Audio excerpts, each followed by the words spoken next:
Hello दोस्तों economics cover कर रहे हैं और इकोनॉमिक्स में आज हम लोग पढ़ने वाले हैं मॉनेटरी पॉलिसी। दोस्तों इस स्लाइड को देखो। इस स्लाइड को शायद आपने कहीं देखा होगा। ये स्लाइड पिछले 2-3 लेक्चर में घूम रहा है और ये हमें बताता है फिस्कल पॉलिसी के बारे में जो कि गवर्नमेंट टूल है और मॉनेटरी पॉलिसी के बारे में जो कि रिजर्व बैंक ऑफ इंडिया का टूल है।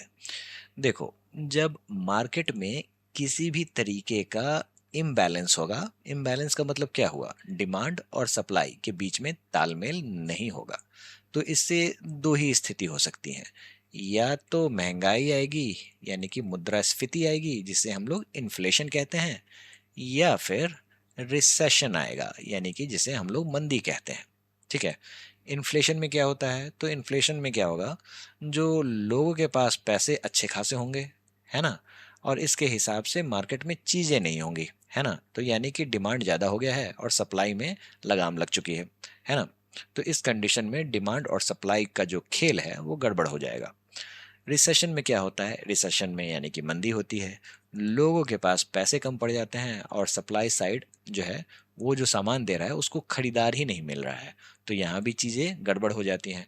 अब ऐसे सिचुएशन में हमें बचाने के लिए कौन आता है, तो यहाँ पे दो सुपर हीरो हैं। एक तो है आपका गवर्नमेंट ऑफ इंडिया और दूसरा है reserve Bank of India. Government of India जो है वो लेकर आती है फिस्कल पॉलिसी। इसमें क्या करती है, तो भाई फिस्कल पॉलिसी में या तो ये खर्चा करेगी जिसको हम लोग कहते हैं स्पेंडिंग। याद करो, जॉन मेनार्ड कीन्स ने इन्हें बताया था, गवर्नमेंट को बताया था जो भाई तुम खर्चा करो जब मंदी आती है। और एग्जाम्पल सबसे अच्छा है 1929 का द ग्रेट डिप्रेशन, यूएस वाला, याद आया होगा आपको। ठीक है। दूसरा क्या है, तो भाई टैक्स का कटौती करो। ये जो टैक्स में जो कटौती होती है उससे ज़्यादा फायदा गवर्नमेंट की स्पेंडिंग में होता है। कारण क्या है, तो स्पेंडिंग में हमें दिखता है मल्टीप्लायर इफेक्ट। कुछ याद आ रहा है? ठीक है, आना चाहिए याद, अगर नहीं आ रहा है तो दिक्कत है। अब बात कर लेते हैं आरबीआई की क्या भूमिका है। तो दोस्तों आरबीआई की जो भूमिका है इसको हम लोग कहते हैं मॉनेटरी पॉलिसी। मॉनेटरी का मतलब क्या है, तो भाई पैसे से जुड़ा हुआ खेल है। अब रिजर्व बैंक ऑफ इंडिया तो भाई पैसे से ही खेलेगी ना। तो फिर यहाँ पे क्या चल रहा है, तो यहाँ पे चल रहा है पैसे की सप्लाई को हमें ट्विक करके चीज़ों को देखना है, जो भाई हम लोग इसको इन्फ्लेशन को डील कर रहे हैं या फिर रिसेशन को डील कर रहे हैं। तो सारा खेल पैसे की सप्लाई का है। जहां पे इन्फ्लेशन होगा तो वहां पे पैसे को रिजर्व बैंक ऑफ इंडिया गायब कर देगी। ठीक है, तो जैसे मान लो यहाँ पे 4 यूनिट के पैसे हैं, दो को गायब कर दिया, तो फिर यहाँ पे दो चीज़ें हैं और यहाँ पे दो चीज़ें हैं मान लो। ठीक है, तो बस डिमांड सप्लाई मीट हो गया। लेकिन जहाँ पे पैसा कम है तो फिर वहाँ पे मनी सप्लाई ये बढ़ा देगी और ये डिमांड के हिसाब से, सप्लाई के हिसाब से डिमांड भी मीट हो जाएगा। काम कौन कर रहा है, तो आरबीआई। तो आपने देखा जो गवर्नमेंट ऑफ इंडिया और रिजर्व बैंक ऑफ इंडिया दोनों अलग अलग टूल से ये सारी चीजें करते हैं। अब फिस्कल पॉलिसी के बारे में हम लोगों ने ऑलरेडी पढ़ लिया है जब हम लोगों ने इन्फ्लेशन एंड अनएम्प्लॉयमेंट पढ़ा था, नेशनल इनकम पढ़ा था। आज बात करेंगे मॉनेटरी पॉलिसी की। ठीक है। अब मॉनेटरी पॉलिसी से जुड़ी हुई को शुरू करने से पहले चीजें आप समझ लो, जो भी टूल्स होते हैं ना मॉनेटरी पॉलिसी के, ठीक है, उस टूल से सवाल पूछे जाते हैं और ये थोड़े से कंफ्यूजिंग होते हैं। तो अगर आप टाइम पे रिवाइज नहीं करोगे तो फिर आपके दिमाग से चीज़ें निकल जाएंगी। तो इसका सोल्यूशन ये है, जो सारी चीज़ों को मैंने एक पेज में दे रखा है। ठीक है, ये 2 स्लाइड हैं, अगर प्रिंट आएगा तो एक पेज में आ जाएगा सारी चीज़ें।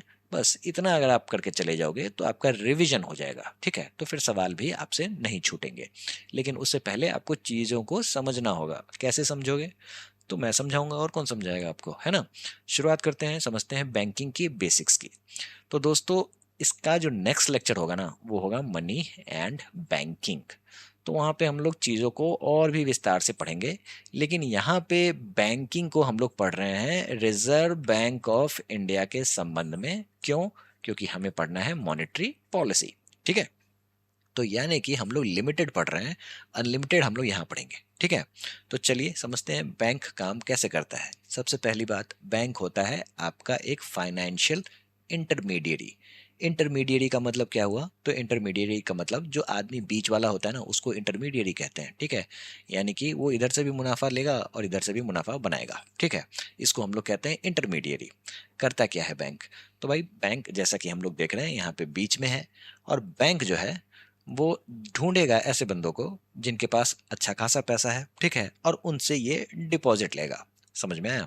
और इनको प्रॉमिस करेगा जो मैं तुम्हें कुछ इंटरेस्ट भी दूंगा, तुम हमें पहले पैसे दो, ठीक है?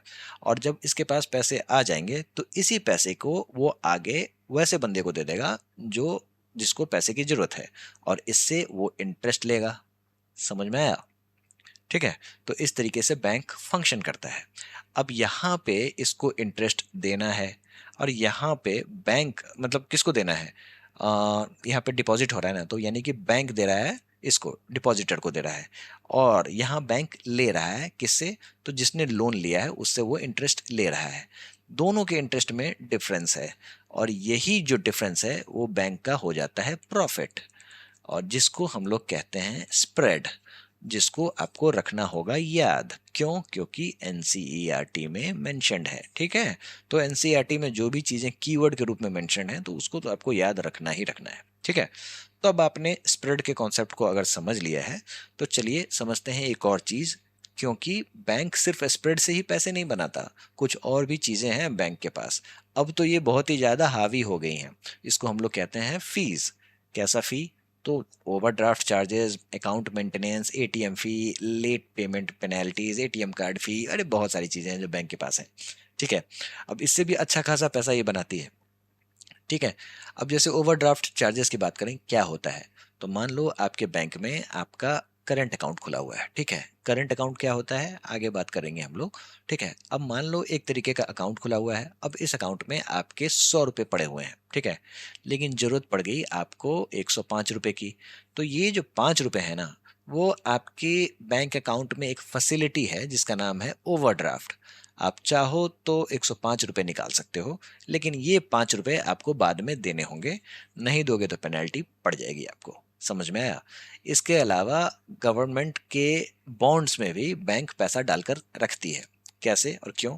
तो देखो, गवर्नमेंट को अगर मान लो पैसे की जरूरत पड़ गई, कोई भी बड़ा सा स्टेडियम खोलना है, जैसे मान लो नरेंद्र मोदी स्टेडियम खोलना है मोदी जी को, ठीक है? तो फिर ऐसा तो नहीं है जो भाई गवर्नमेंट अपनी जेब से पैसे देगी, ठीक है? वो तो जनता का पैसा है, जनता में ही घूमेगा। जनता के पैसे का हिसाब रख रहा है आरबीआई, ठीक है? तो फिर वो क्या करेगी, स्टेडियम को खोलने के लिए वो बॉन्ड निकालेगी, ठीक है? यानी कि बॉन्ड जो है वो एक तरीके का डेट इंस्ट्रूमेंट है। समझ में आया? उधार लेना है गवर्नमेंट को, तो इसलिए इसने बॉन्ड निकाल दिया, ठीक है? तो नरेंद्र मोदी स्टेडियम के नाम से इसने बॉन्ड निकाल दिया। अब निकालने के बाद इसको ये ट्रेड करेगी, कहाँ पे करेगी? तो ई कुबेर प्लेटफॉर्म पे ट्रेड करेगी, ठीक है? अब यहाँ पे ट्रेड करेगी तो जिनको जिनको इस बॉन्ड में पैसे इन्वेस्ट करने हैं वो करेगी, और यहाँ पे गवर्नमेंट की प्रॉमिस कर रही है जो भाई हम तुम्हें 10% ब्याज देंगे, और 10 साल के लिए ये आपका बॉन्ड रहेगा, और 10 साल बाद आपका जो अगर मान लो 100 रुपया लगा हुआ है तो ये 100 का 100 आपको फेस वैल्यू रिटर्न हो जाएगा, ठीक है? और ये जो 10% जो ब्याज है वो समय समय पे 10 सालों में 10 बार आपको मिल जाएगा। समझ में आया? तो इस तरीके से बॉन्ड काम करती है। अब इस बॉन्ड को बैंक खरीद लेती है, ठीक है? इस तरीके से वो इन्वेस्ट कर देती है और अपना पैसा पार्क कर देती है, ठीक है? क्यों? क्योंकि ये एक तरीके का लो रिस्क एसेट है। अब अगर मान लो देश ही डूब रहा है तो फिर एसबीआई बच के क्या करेगा, ठीक है? तो फिर एसबीआई को पता है जो भाई देश नहीं डूबेगा, डूबेगा तो सब डूबेंगे एक साथ, ठीक है? तो उसके लिए ये लो रिस्क एसेट है। समझ में आया है? अगर आप बैंक का बैलेंस शीट देखोगे तो आपको दिखेगा एसेट, लाइबिलिटीज और शेयर होल्डर का इक्विटी, ठीक है? चलो शेयर होल्डर की इक्विटी को हम लोग सबसे पहले समझ लेते हैं। क्यों? क्योंकि ये हमें अलग करना होगा, तब हम एसेट और लाइबिलिटीज के कॉन्सेप्ट को समझेंगे। अब शेयर होल्डर का इक्विटी क्या है? तो मान लो अगर आपको बैंक खोलना है, आप पहुंच गए आरबीआई के पास और आपने कहा जो भाई ऐसा है जो मैं सोच रहा हूँ बैंक खोलूं। आरबीआई कहेगी जो भाई बैंक खोलने के बहुत सारे नियम हैं, ठीक है? लेकिन सबसे बड़ा नियम तो ये है जो आपके पास कुछ पैसे होने चाहिए, इनिशियल कोलेट्रल होना चाहिए, ठीक है? अब ये इनिशियल कोलेट्रल कितना है? तो 500 करोड़। अब ये छोटे मोटे रकम तो है नहीं, ये पैसा आएगा कहाँ से? तो ये पैसा आएगा जनता से, ठीक है? और जनता आपकी बन जाएगी शेयर होल्डर, ठीक है? अब ये जो आपके पास पैसा आ गया है बैंक का, तो कल को मान लो आपने बैंक का कोई एसेट बेच दिया, ठीक है? तो फिर आप यहाँ से प्रॉफिट बनाओगे, ठीक है? जिसको और यही आप बांटोगे भी, ठीक है? और यहाँ जो पैसा बना रहे हो जिसको हम लोग कहेंगे इक्विटी, तो ये भी आपके बैलेंस शीट में दिखेगा। अब आ जाओ एसेट और लायबिलिटी के कॉन्सेप्ट को समझ लो, ये इंपॉर्टेंट है आपको समझना। अब देखो किसी भी कंपनी के बैलेंस शीट को अगर आप देखोगे ना, तो उसका जैसा बैलेंस शीट दिखता है एसेट और लायबिलिटीज का, उसका ठीक उल्टा बैंक को दिखता है। क्यों? क्योंकि मान लो ये बैंक है, अब जो मान लो बैंक में डिपॉजिट हो रही है यानी कि पैसा आ रहा है, ठीक है, तो ये जो डिपॉजिट है, जो पैसा आ रहा है, इसी डिपॉजिट को वो आगे बढ़ाएगी और वो आ, पैसे उससे बनाएगी। लेकिन ये बताओ जी, ये डिपॉजिट लाइबिलिटी होगा बैंक के लिए या फिर एसेट होगा? ठीक है, देखो ये जो डिपॉजिट है ये कहीं ना कहीं बैंक को फिर से वापस करना है, तो ये लाइबिलिटी में काउंट होगा। ठीक है, तो फिर एसेट क्या हुआ? तो ये जो पैसा आगे जाके ये इसने जो लोन दे रखा है किसी को, ठीक है, वो हो जाता है इसका एसेट। अगर मान लो आपने लोन ले लिया, ठीक है, और आपने नहीं चुकाया, तो वो हो गए आप डिफॉल्टर, यानी कि नीरव मोदी टाइप। समझ में आया? ठीक है, और बैंक को अब क्या मिला? तो इसका एसेट जो है वो अब परफॉर्म नहीं कर रहा है, जो इसने लोन दिया था अब वो काम नहीं कर रहा है, और ये हो जाएगा आपका नॉन परफॉर्मिंग एसेट। आजकल भारत के बैंकों को इस नॉन परफॉर्मिंग एसेट से गुजरना पड़ रहा है, बहुत बड़ी समस्या है ये। ठीक है, तो फिर बैंक के बैलेंस शीट की आइडेंटिटी क्या होती है? तो आइडेंटिटी होती है asset is equal to liability plus equity, यानी कि asset minus liability is equal to equity. समझ में आया? चलिए अब हम लोग लायबिलिटी साइड को ही देखेंगे, क्योंकि इसी से पूरी कहानी आगे बढ़ेगी। क्यों लायबिलिटी साइड को देखेंगे? क्योंकि एक बैंक का सोर्स ऑफ फंड लायबिलिटी ही तो होता है, जो बैंक को कहीं ना कहीं एक समय पे वापस करना ही पड़ेगा। ठीक है, और इसका सबसे बड़ा लायबिलिटी होता है डिपॉजिट। अब डिपॉजिट के दो प्रकार हैं, एक तो है डिमांड डिपॉजिट और दूसरा है टर्म डिपॉजिट। अब देखो ये सोनू की मम्मी है, सोनू की मम्मी क्या कर रही हैं? ये मोनू की पढ़ाई के लिए पैसा बैंक में जमा कर रही हैं। कितने? तो 22,000 रुपए। अब मोनू जब बड़ा होगा, कॉलेज जाएगा, तो फिर मोनू को चाहिए होंगे फीस, एक मोटी फीस। ये फीस आएगी कहाँ से? तो मोनू की मम्मी, सोनू मोनू की मम्मी ने इसको जमा कर रखा है। ठीक है, कहाँ जमा कर रखा है? तो बैंक में जमा कर रखा है, तो फिर बैंक को अलोंग विद द इंटरेस्ट ये पैसा मोनू को, सोनू को वापस करना होगा। अब कंडीशन दो है, एक तो है डिमांड डिपॉजिट और दूसरा है टर्म और टाइम डिपॉजिट। डिमांड डिपॉजिट क्या होता है? डिमांड डिपॉजिट ये होता है जो अगर सोनू की मम्मी जब चाहे पैसे निकालना, वो ऐसे वो निकाल सकती हैं। इसको हम लोग कहेंगे can be withdrawn any time without the prior notice. कुछ नहीं, बैंक में जाओ, बोलो मेरा पैसा चाहिए मेरे को, मेरा पैसा चाहिए मेरे को, पैसा दो। ठीक है, ठीक है, और ये होता है मोस्ट लिक्विड। ठीक है, अब ये लिक्विड क्या होता है तो आगे बात करेंगे, बस अब इतना समझ लो, जो ये डिमांड डिपॉजिट जो है, ये जब चाहो तब आपको मिल जाएगा, और इसी को हम लोग कहते हैं सबसे ज्यादा लिक्विड कैश ही होता है। समझ में आया? चलिए, अब डिमांड डिपॉजिट्स के दो पार्ट हैं। एक तो है सेविंग्स अकाउंट, ये कोई इंडिविजुअल जो है वो अपना कोई बैंक अकाउंट खोलेगा। ठीक है, सेविंग्स अकाउंट अगर वो खोलता है तो उसको एक मॉडेस्ट इंटरेस्ट मिलेगा। आज का जो इंटरेस्ट रेट चल रहा है, जो डिफरेंट बैंक्स जो है वो डिफरेंट रेट्स मुहैया कराते हैं, 3-4% एवरेज मान लो। ठीक है, और इसमें बंदा जब चाहे पैसे की डिमांड कर सकता है, लेकिन विथड्रॉल लिमिट में अप्लाई, मतलब एक बार में इतना ही पैसा आप निकाल सकते हो, ऐसा कोई कंडीशन हो सकता है। ठीक है, लेकिन आपका पैसा आप कभी भी निकाल सकते हो, डिमांड आप कभी भी कर सकते हो। दूसरा है करंट अकाउंट। करंट अकाउंट में क्या होता है? तो बिजनेसमैन इसको खोलते हैं। इसमें जो पैसा बैंक में डाला जाता है, तो इसमें कोई इंटरेस्ट नहीं मिलता है, लेकिन अनलिमिटेड विड्रॉल वाली फैसिलिटी मिलती है, ओवरड्राफ्ट वाली फैसिलिटी मिलती है। तो फिर बिजनेसमैन को यही सूट करता है, और एक कोई आदमी अगर वैसे सेविंग अकाउंट खोलना चाहे तो वो कर सकता है, और जो बिजनेसमैन होगा उसके लिए करंट अकाउंट ही वैलिड है। क्यों? क्योंकि अनलिमिटेड विड्रॉल, जितनी मर्जी चाहे उतना पैसा निकालो, कोई फर्क नहीं पड़ता। ठीक है, और ओवरड्राफ्ट भी मिल सकता है जब आपको जरूरत पड़ेगी। बात करते हैं जो सोनू की मम्मी को आफ्टर सम टाइम पैसा चाहिए, मान लो 5 साल के लिए इसने पैसे को फिक्स कर रखा है। पैसे को फिक्स करने का मतलब ये हुआ, जो आप बैंक को टाइम दे रहे हो, जो भाई तुम इतने समय की बाद ही मुझे पैसे देना, और एक सर्टेन इंटरेस्ट पे देना। ठीक है, तो इसको हम लोग कहते हैं फिक्स्ड डिपॉजिट। लमसम अमाउंट को फिक्स कर दिया जाता है फिक्स टेन्योर के लिए। ठीक है, और इसका इंटरेस्ट रेट हाई रहता है। रिकरिंग डिपॉजिट क्या होता है? तो भाई मंथली मंथली आपने सुना होगा, जो लोग पैसे फिक्स कर रहे हैं। अब मान लो कोई सब्जी वाला है, ठीक है, अब वो डेली कमाता है और हर महीने जब इसके पास कुछ पैसे जमा हो जाते हैं तो वो जाके बैंक में कुछ पैसे जमा कर देता है। रिकरिंग डिपॉजिट इसी को कहते हैं। इसका भी फिक्स टेन्योर होता है, यानी कि आफ्टर सम टाइम वो पैसे निकालेगा, ठीक है, और इसमें भी मॉडरेट इंटरेस्ट रेट मिलता है। दोस्तों सबसे इंपॉर्टेंट कॉन्सेप्ट है net demand and time liabilities. अब इतनी कहानी अगर आपको हमने समझाई है, यहाँ तक लाने के लिए ही समझाई है। बहुत ही इंपॉर्टेंट वर्ड है net demand and time liabilities. एक एक करके वर्ड को तोड़ते हैं। लाइबिलिटीज आपने समझ लिया, जो भाई बैंक में जितने भी डिपॉजिट होते हैं वो लाइबिलिटी होते हैं। और इसका दो रूप हमने देखा, एक तो डिमांड डिपॉजिट और दूसरा टाइम डिपॉजिट। नेट का मतलब क्या है? जो एक बैंक के पास अगर सारा लेन देन देख लिया जाए तो उस समय में कितनी नेट डिमांड और टाइम लाइबिलिटीज हैं, मतलब कितने उसको पैसे की देनदारी है। तो यानी कि net deposit base of a bank, ये पूरा का पूरा पैसा दिखाता है जो एक कस्टमर को एक बैंक ओन कर रहा है, ठीक है, ओज कर रहा है, मतलब उसको देना है, ठीक है।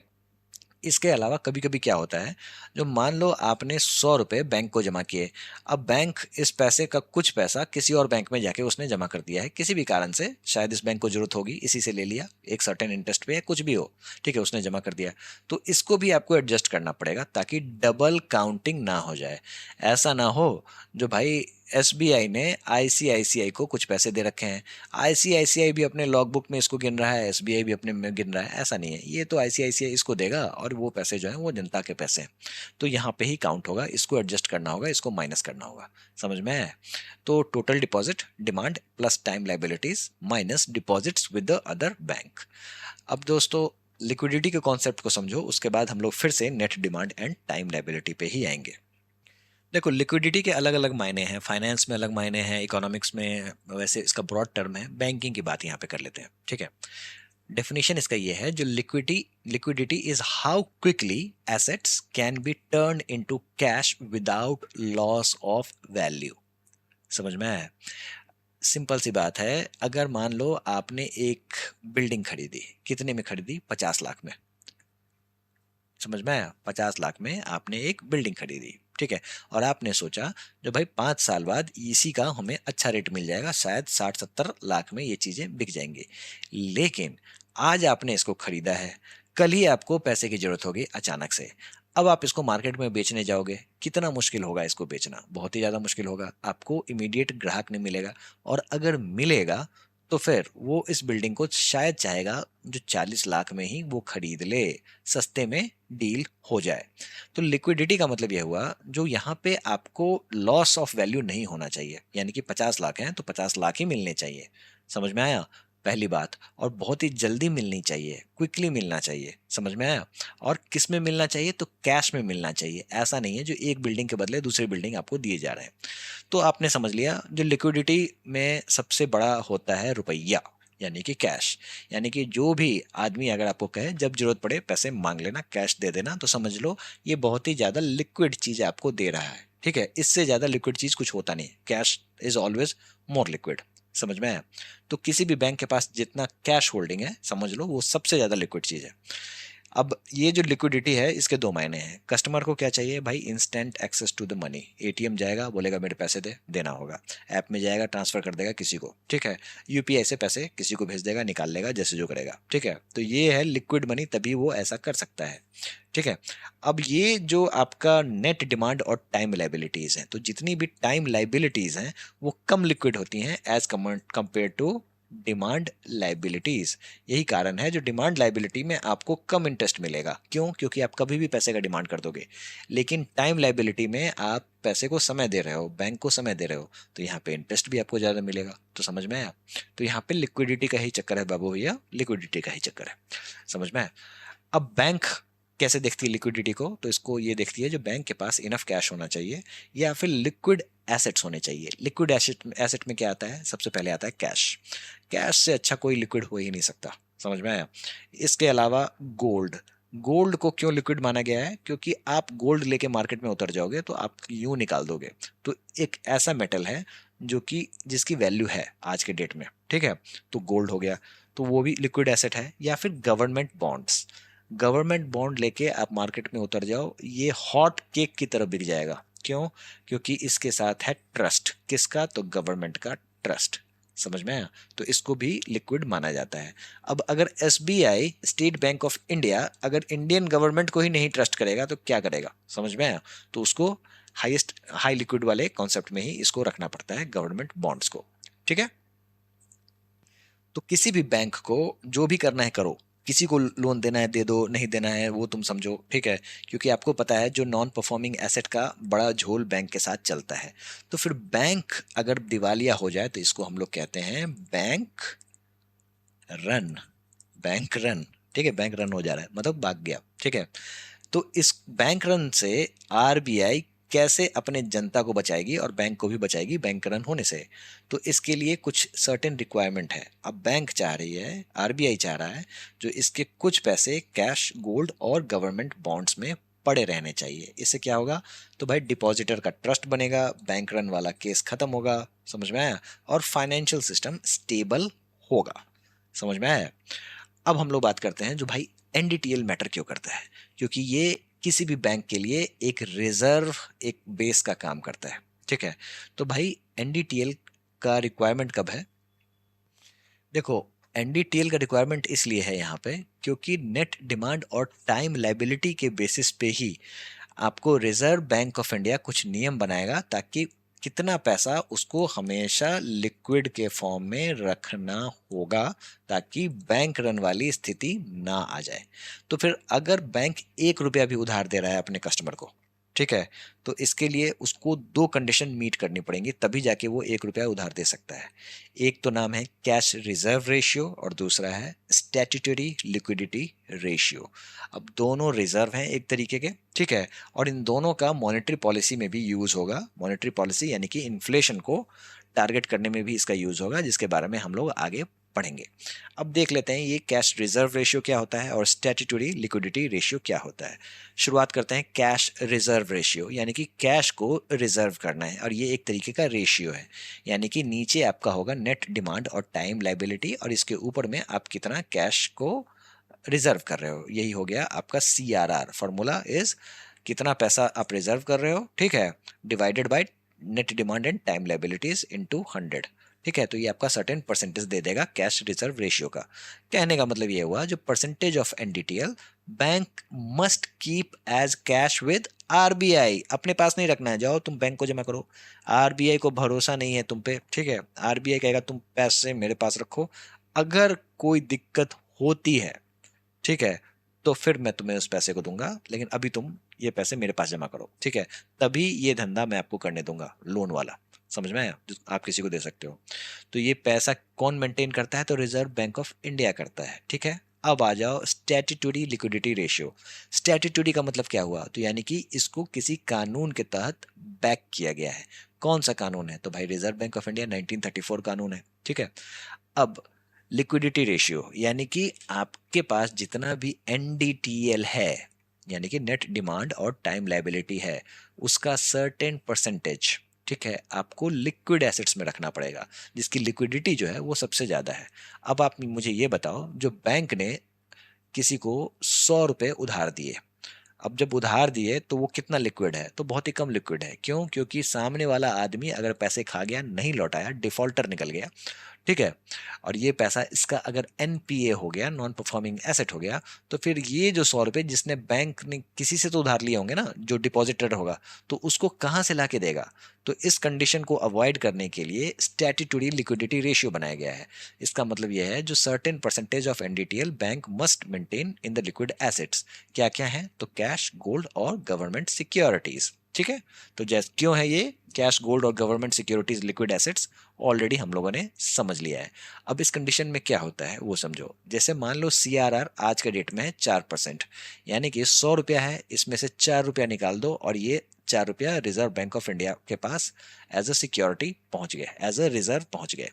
SLR, तो बैंक कह रही है जो भाई ये SLR, मतलब आपको सिंपल सी बात है, अगर आपका net demand and time liabilities 100 rupees है, तो उसका 18%, अभी फिलहाल 18% ही चल रहा है, ये फ्लक्चुएट होता है। ठीक है? इसका 18% आप लिक्विड रखो, इसलिए रखो ताकि आपको बैंक रन वाली स्थिति ना आ जाए। अब सवाल ये उठता है जो भाई क्या 18% से वो सारे डिपॉजिट्स मेंटेन कर देगा, डिपॉजिटर्स का मुंह बंद रखेगा? बिल्कुल रखेगा। ठीक है, क्योंकि देखो एक दिन में सारे लोग नहीं पहुंच जाते हैं पैसे मांगने के लिए। अगर एक दिन में सारे लोग पैसे मांगने पहुंच जाएं तो फिर बैंक तो वैसे ही समझो उतना पैसा उसके पास नहीं होगा, कैश नहीं होगा। तो वो इसको मेंटेन करने के लिए, बैंक रन वाली स्थिति को मेंटेन करने के लिए 18% अगर वो लिक्विड एसेट्स में रख देता है तो काम उसका चल जाएगा। समझ में आ गया? पैसे कहाँ रखे जा रहे हैं स्टैट्यूटरी लिक्विडिटी रेशियो के? तो बैंक के ही लॉकर में, ठीक है, या फिर इन्वेस्टमेंट में। किस फॉर्म में रखे जा रहे हैं? तो भाई सीआरआर तो भाई कैश लगेगा, कुछ नहीं, कोई उपाय नहीं, सीधे cash. Statutory liquidity ratio cash, gold या फिर approved securities, government approved securities, जिसको हम लोग जीसेक भी कहते हैं। ठीक है। रिटर्न क्या मिलेगा इस पे? तो भाई अगर आपने कुछ पैसे पार्क कर रखे हैं आरबीआई में, उसका आपको कोई इंटरेस्ट नहीं मिलेगा। लेकिन अगर मान लो आपके वॉल्ट में 18% का एसएलआर पड़ा हुआ है, अब यहाँ पे गोल्ड जो है वो महंगा होता है या कम होता है, जो भी रेट हो, ठीक है, उसके हिसाब से आपको प्रॉफिट या लॉस होगा, पहली बात। दूसरी बात, आपने जो गवर्नमेंट सिक्योरिटीज में पैसे डाल रखे हैं, तो गवर्नमेंट सिक्योरिटीज का जो अगर बॉन्ड है, ठीक है, तो उसके हिसाब से आपको इंटरेस्ट मिलता रहेगा। तो यहाँ पे आप पैसे बना रहे होगे। एग्जाम में यही सवाल पूछते हैं, जो सीआरआर में पैसे बनते हैं, नो। एसएलआर में पैसे बनते हैं, बिल्कुल बनते हैं। समझ में आया? अब बात करते हैं पर्पस। आरबीआई यहाँ पे इंश्योर कर रहा है जो बैंक के पास इनफ कैश रिजर्व है जो उस ट्रांजैक्शन को हैंडल कर सके। ठीक है। एसएलआर का मतलब क्या है? जो भाई फाइनेंशियल स्टेबिलिटी बनी रहे, ठीक है, और गवर्नमेंट सिक्योरिटीज में भी कुछ इन्वेस्टमेंट हो जाए, उसको प्रमोट करने का काम कर रही है। ठेका लेके नहीं बैठी है, लेकिन प्रमोट कर रही है। पूरी कहानी फाइनेंशियल स्टेबिलिटी से ही रिलेटेड है। लेंडिंग का इम्पैक्ट देख लेते हैं। जैसे अगर मान लो 100 रुपये में 4 रुपये जमा कर देने हैं Reserve Bank of India as a CRR, कल को अगर रिजर्व बैंक बोले जो हमें 6 रुपये चाहिए, ठीक है, तो फिर जनता के पास जो पहले मान लो यहाँ पे 96 रुपीज़ जनता के बीच में जाना था, अगर मैं एसएलआर को कंसिडर नहीं कर रहा हूँ तब की बात है ये, ठीक है, तो अब क्या होगा? तो अब सिर्फ 94 रुपीज़ जाएगा, यानी कि पैसे की कटौती हो गई है। समझ में आया? तो इससे क्या होगा? जो लेंडिंग कैपेसिटी कम हो जा रहा है। समझ में आया? सिमिलर केस है स्टैट्यूटरी लिक्विडिटी रेशियो का। ठीक है, अगर एसएलआर ज़्यादा होगा तो फिर जनता के लिए पैसे कम बचेंगे। समझ में आया? क्योंकि सारे पैसे जो हैं वो या तो कैश, गोल्ड या फिर अप्रूव्ड सिक्योरिटीज में पार्क कर दिए जाएंगे। दोस्तों अब एक बात आपको समझना होगा, जो इसकी रिपोर्टिंग कैसे होती है। तो नेट डिमांड और टाइम लाइबिलिटी की रिपोर्टिंग जो है वो होती है डेली, यानी कि कोई बैंक ओपन होता है और जब वो शाम तक क्लोज होगा तो उसको ये सारी चीज़ें अपडेट करनी होंगी अपने, वो बही खाता में कर लेगा वो। ठीक है। और जब वो कर लिया, कैलकुलेट कर लिया, तो फिर अब रिपोर्टिंग करेगा। रिपोर्टिंग कब होता है? तो आपको फोर्टनाइटली, यानी कि 14 दिन के बाद ये सारी चीज़ें होती हैं, फोर्टनाइट पे होती है। यूजुअली सेकेंड फ्राइडे को ये सारी चीज़ें की जाती हैं। ठीक है। सीआरआर और एसएलआर को आपको डेली मेंटेन करना है, लेकिन इसकी रिपोर्टिंग जो है वो फोर्टनाइट होती है। ये सारे ट्विस्ट कॉम्पिटेटिव एग्जाम्स में फंसाने वाले होते हैं। जैसे मान लो सीआरआर एसएलआर में पूछ देंगे किसके पास पैसा पार्क होता है, तो ये आपको पता होना चाहिए जो एसएलआर जो है वो बैंक के पास ही होता है, सीआरआर आरबीआई के पास होता है। ठीक है, तो ऐसी चीज़ें फंसाने वाली होती हैं। तो सीआरआर एसएलआर डेली कैलकुलेट होगा, लेकिन रिपोर्ट जो है वो फोर्टनाइट पे होता है। जब इसका इंस्पेक्शन होता है, जब रिपोर्ट का इंस्पेक्शन होता है, तो फिर ये देखा जाता है जो भाई एवरेज डेली बैलेंस जो है वो बैंक ने कितना मेंटेन कर रखा है, 14 डेज का निकालता है, और इसी के बेसिस पे वो पेनल्टी भी लगा सकता है। अगर मान लो डिफ़ॉल्ट हो गया, तो डिफ़ॉल्ट होने पे मान लो किसी ने सीआरआर और एसएलआर को ढंग से मेंटेन नहीं किया है, तो जितना भी शॉर्टफॉल होगा उसके बेसिस पे पहले दिन का डिफ़ॉल्ट पे बैंक रेट प्लस 3% का पर एनम का उसको पेनल्टी लगेगा। बैंक रेट क्या होता है आगे बात करेंगे, बस इतना समझ लो, बैंक रेट के आधार पे ही पेनल्टी डिसाइड होता है, ये इतना आपको समझना होगा। ठीक है। फिर अगर आपको डिफॉल्ट जा रहा है तो फिर यही बढ़ के 5% पर एनम हो जाएगा बैंक रेट के प्लस। ठीक है, bank rate plus 5% per annum. ठीक है।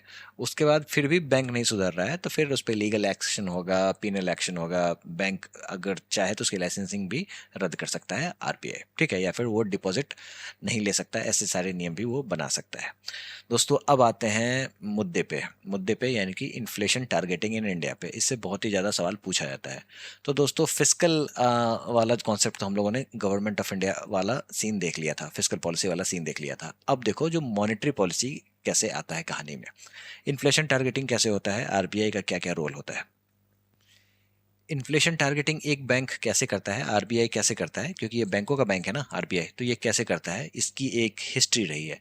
मॉनेटरी पॉलिसी पहले भी बनती थी, लेकिन मॉनेटरी पॉलिसी किस लिए बन रही है ये थोड़ा सा पहले डिसॉल्व्ड था, उतना ज़्यादा कॉन्सेंट्रेटेड नहीं था। सुखमय चक्रवर्ती कमेटी 1985 में इसको 1985 में जब ये मॉनेटरी पॉलिसी बनी की कमेटी बनी थी, ठीक है, तो उन्होंने ये बताया था जो आरबीआई के पास कोई क्लियर टारगेट नहीं था, ठीक है, 1985 की ही बात हो रही है।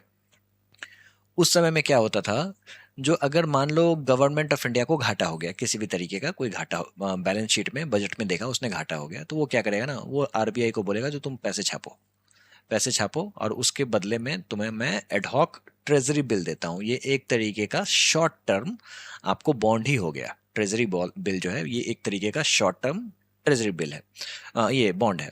अब ये क्या करेगा, government of India treasury bill RBI को देगा, ठीक है, वो एक तरीके का प्रोमिसरी नोट कह लो या फिर बॉन्ड कह लो, ठीक है, ये इसको दे दिया आरबीआई को और आरबीआई उतने पैसे छाप के दे देगा, ठीक है, इस तरीके से काम चलता था। अब दिक्कत ये है, जो मान लो अब ये जो ट्रेजरी बिल है आरबीआई के पास, तो एक दिन इसको फिर से आरबीआई ट्रेजरी बिल वापस करेगा गवर्नमेंट ऑफ इंडिया को, और गवर्नमेंट ऑफ इंडिया जो है वो उसके बदले में इंटरेस्ट भी पे करेगी। लेकिन ट्विस्ट यहाँ पे ये है, जो ये तो सरकार के हाथों में है, सरकार कितना पैसा मतलब कितना प्रॉफिट में जाती है, लेकिन ये हमेशा घाटे में रहते हैं, पहली बात। और दूसरी बात, इस ट्रेजरी बिल के पैसे को देने के लिए वो अगला जो ट्रेजरी बिल डालेगी वो ज़्यादा अमाउंट का डालेगी, तो यानी कि ज़्यादा अमाउंट का डालेगी तो आरबीआई को ज़्यादा पैसे छापने पड़ेंगे। अब यहाँ पे ज़्यादा पैसे छाप दिए, इसी पैसे को ये घुमा के फिर से आरबीआई को दे देगा, कहेगा तुम्हारा पुराना हिसाब क्लियर, लेकिन नया हिसाब जो है वो कंपेरेटिवली कंबाइंड है, पुराने वाले को भी जोड़ के है। तो ये कहीं ना कहीं मेथडोलॉजी गलत थी, ठीक है, और इसको बाद में बदलाव गया और इसको कहते थे डेट मोनेटाइजेशन। इस बार सीजीएल में इसके ऊपर में सवाल आया था, ठीक है, आपने समझ लिया जो किस तरीके से डेट मोनेटाइजेशन होता था। जो पहले बैंक को अगर आरबीआई गवर्नमेंट ऑफ इंडिया को अगर पैसे चाहिए होते हैं तो वो सीधे आरबीआई को कहेगा कि भाई तुम छाप के दो पैसे, ये लो ट्रेजरी बिल और पैसे छाप के दो, ठीक है। इस तरीके से पैसे की छपाई होती थी जब सरकार घाटे में होती थी, ठीक है। सुखमय चक्रवर्ती कमेटी जो थी उसने बताया था जो भाई आरबीआई का रोल थोड़ा सा बड़ा होना चाहिए, ठीक है, मॉनेटरी पॉलिसी का एक जो रोल है वो थोड़ा सा क्लियर होना चाहिए, ठीक है, और मनी सप्लाई पे ध्यान देना चाहिए। M3 क्या होता है, तो ये बेसिकली हमारे मार्केट में कितना पैसा है ना उसको मेजर करने का एक टूल है, जिसके अंदर M0, M1, M2, M3, M4 आते हैं, M5, ये सारी चीज़ें ऐसे मेजर करते हैं, ठीक है, M4 तक होता है, ये मेजर करते हैं। इसके बारे में हम लोग नेक्स्ट लेक्चर में पढ़ने वाले हैं, बस इतना आप समझ लो, मनी सप्लाई की बात हो रही है। तो आरबीआई चाह रही है जब सिर्फ आप मनी सप्लाई पे ही ध्यान मत दो, इन्फ्लेशन टारगेटिंग को अच्छे से करो। फिर क्या हुआ, जब लिबरलाइजेशन, प्राइवेटाइजेशन एंड ग्लोबलाइजेशन हुआ उसके बाद की बात है, 1998 2014 के बीच में आपको मल्टीपल इंडिकेटर अप्रोच चलता था, जहाँ पे इन्फ्लेशन को कंसिडर तो करते ही थे, इसके अलावा growth, forex reserve, exchange rate, इन सभी को दिमाग में रखते हुए मनी सप्लाई को कंट्रोल किया जाता था, ठीक है। तो अगेन प्रॉब्लम ये था जो कोई सिंगल क्लियर पॉलिसी नहीं था, कोई प्रायोरिटी सेट करने वाली चीज़ें नहीं थी, किसको प्रायोरिटी पे रखना है, इन्फ्लेशन को रखना है या फिर ग्रोथ को रखना है, ठीक है। फिर कहानी में आते हैं उर्जित पटेल, ठीक है, साल 2014 में इनको मॉनेटरी पॉलिसी कमेटी का की जिम्मेदारी दी जाती है। कौन देते हैं, तो आरबीआई गवर्नर, उस समय में रघुराम राजन आरबीआई गवर्नर थे। उर्जित पटेल के समय में, उस समय में इन्फ्लेशन यानी कि मुद्रास्फीति, महंगाई डबल डिजिट में पहुंच जाती है 2013-2014 में, ठीक है। तो फिर इन्होंने रेकमेंड किया था जो भाई अब इन्फ्लेशन को टारगेट करना है, ठीक है, आप महंगाई को टारगेट करो, क्योंकि किसी भी बैंक को एक बहुत बड़ी जिम्मेदारी होती है जो किसको टारगेट करेगा, या तो महंगाई को काबू में रखेगा या फिर उसको ग्रोथ भी देखना है। क्योंकि हम लोगों ने पिछले लेक्चर में ये समझा था जो भाई अगर महंगाई मॉडरेट रहता है ठीक है, एक लेवल तक महंगाई रहता है, ठीक है, तो वो कहीं ना कहीं ग्रोथ को प्रमोट करता है। तो इसके बीच में बैलेंस करना है, ग्रोथ और इन्फ्लेशन के बीच में बैलेंस करना है, ठीक है। तो फिर उर्जित पटेल ने कहा था जो आप इन्फ्लेशन को टारगेट करो और ये आरबीआई का प्राइमरी गोल होना चाहिए, ठीक है। इन्फ्लेशन को टारगेट कैसे करोगे? तो भाई आप सीपीआई, कंज्यूमर प्राइस इंडेक्स को का इस्तेमाल करो, ठीक है, उसको आप एज अ रेफरेंस पॉइंट इस्तेमाल करो, ठीक है। और डब्ल्यू का जो इस्तेमाल पहले से करते आ रहे थे इसको बंद करो, आप कंज्यूमर प्राइस इंडेक्स को टारगेट करो, ठीक है। किस लिए? तो इन्फ्लेशन को मेजर करने के लिए। फिर ये बोले जो भाई एक काम करते हैं, FITF लेकर आते हैं, इस पे रघुराम राजन बोलते हैं जो बहुत अच्छी बात है, गवर्नमेंट से बात करके देखते हैं, ठीक है। FITF क्या होता है आगे पता चलेगा। तो मॉनेटरी पॉलिसी फ्रेमवर्क एग्रीमेंट तैयार होता है 2015 में, ठीक है। 20 फरवरी 2015 को, डेट याद रखने की जरूरत नहीं है, बस ये तो मैं आपको टाइमलाइन के तहत याद करा रहा हूँ। और इससे सवाल बहुत ज़्यादा पूछे जाते हैं, तो यहाँ तक पहुँचने के लिए आपको पिछला क्या हिसाब किताब है वो पता होना चाहिए, ठीक है। तो फिर ऐसा है, जो गवर्नमेंट ऑफ इंडिया और आरबीआई के बीच में एक अग्रीमेंट साइन होता है, जो अब कहानी में दोनों आएंगे, गवर्नमेंट ऑफ इंडिया भी आएगा और आरबीआई आएगा, ताकि इन्फ्लेशन को काबू रखा जा सके, ठीक है। और पहली बार आरबीआई का मेन फंक्शन, इन्फ्लेशन को एक डिफाइंड बैंड में रखने की जिम्मेदारी मिल गई आरबीआई को, ठीक है। अब कैसे होता है वो समझो। देखो भाई, अब ये जो FIT है, FIT का मतलब क्या होता है? Flexible inflation targeting. इसको मिल जाता है कानूनी दर्जा, ठीक है, साल 2016 में। आरबीआई एक्ट 1934 में कानून में बदलाव किए गए और फिर फ्लेक्सिबल इन्फ्लेशन टारगेटिंग फ्रेमवर्क को कानूनी दर्जा दे दिया गया। ये फ्लेक्सिबल वर्ड किस लिए है? इसलिए है क्योंकि यहाँ पे आपको ग्रोथ और इन्फ्लेशन दोनों को दिमाग में रखते हुए चीजें डिसाइड करनी पड़ेंगी, ठीक है। अब यहाँ पे इसी के तहत मॉनेटरी पॉलिसी कमिटी का निर्माण होता है। तो यानी कि पहले भी मॉनेटरी पॉलिसी यानी कि मौद्रिक नीति थी, ठीक है, लेकिन ये वाली कहानी कुछ और है, ये बहुत इंपॉर्टेंट है, क्योंकि अब जो मॉनेटरी पॉलिसी कमेटी है इसके ऊपर में सवाल पूछे जाते हैं, ठीक है।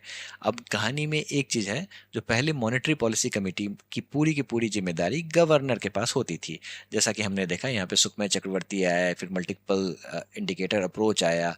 अब यहाँ पे 6 मेंबर कमेटी बना दी जाएगी, सिर्फ और सिर्फ गवर्नर की जिम्मेदारी नहीं होगी, 6 मेंबर कमेटी अब यहाँ पे फंक्शन करेगी, जिसमें सरकार के भी लोग होंगे, ठीक है।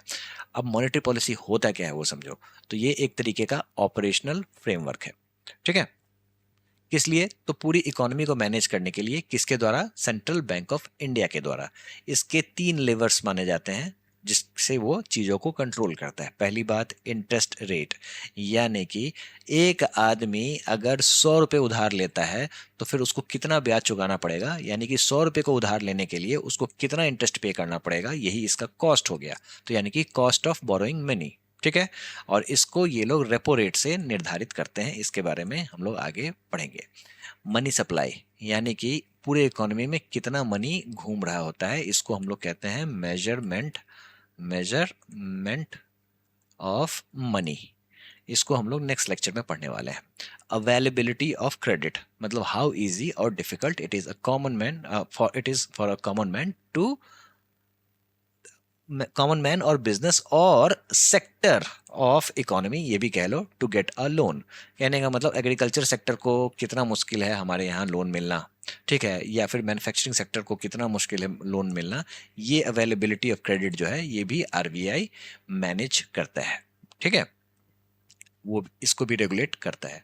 अब बात कर लेते हैं MPC यानी कि मॉनेटरी पॉलिसी कमेटी के कंपोजिशन की। जैसा कि हम लोगों ने समझा, जो 6 मेंबर्स होते हैं, 3 मेंबर जो होते हैं वो आरबीआई के साइड से होते हैं और 3 जो होते हैं वो गवर्नमेंट ऑफ इंडिया अपॉइंट करती है। आरबीआई के साइड से आरबीआई गवर्नर जो होते हैं वो होते हैं मॉनेटरी पॉलिसी कमेटी के चेयरपर्सन। पूछते हैं सवाल, पता होना चाहिए। अब देखो, अब आरबीआई का अगर आप स्ट्रक्चर देखोगे तो आरबीआई के नीचे में आपको गवर्नर होते हैं, ठीक है, आरबीआई का गवर्नर हो गया। गवर्नर के ठीक नीचे में 4 डिप्टी गवर्नर होते हैं। अब इन्हीं 4 डिप्टी गवर्नर में से एक डिप्टी गवर्नर को मिल जाती है मॉनेटरी पॉलिसी की जिम्मेदारी, तो यानी कि इंचार्ज ऑफ मॉनेटरी पॉलिसी, ठीक है। और इसके अलावा और एक अदर आरबीआई ऑफिशियल होते हैं। गवर्नमेंट के तरफ से बात की जाए तो फिर ये इकोनॉमिस्ट वगैरह को जो कि आरबीआई का हिस्सा नहीं है, उनको ये हायर कर देते हैं, ताकि कहीं ना कहीं रिजर्व बैंक ऑफ इंडिया की एक तरफा दादागिरी नहीं चले, मिलके चीजें कंट्रोल की जाए। ठीक है। अब ये जो डिसीजन प्रोसेस होता है, उसके लिए ये कमेटी बैठती है, मिलती है। कब मिलती है? तो at least 4 times a year उसको मिलना है। ठीक है। और मिनिमम है ये। वैसे अगर कॉम्पिटिटिव एग्जाम्स में पूछा जाए, जो मॉनेटरी पॉलिसी कब कब जारी होती है, तो 2 महीने पे जारी होती है। क्लियर है? अब ये जो 6 आदमी हैं, 6 आदमी के पास एक एक वोट है। ठीक है, क्लियर है?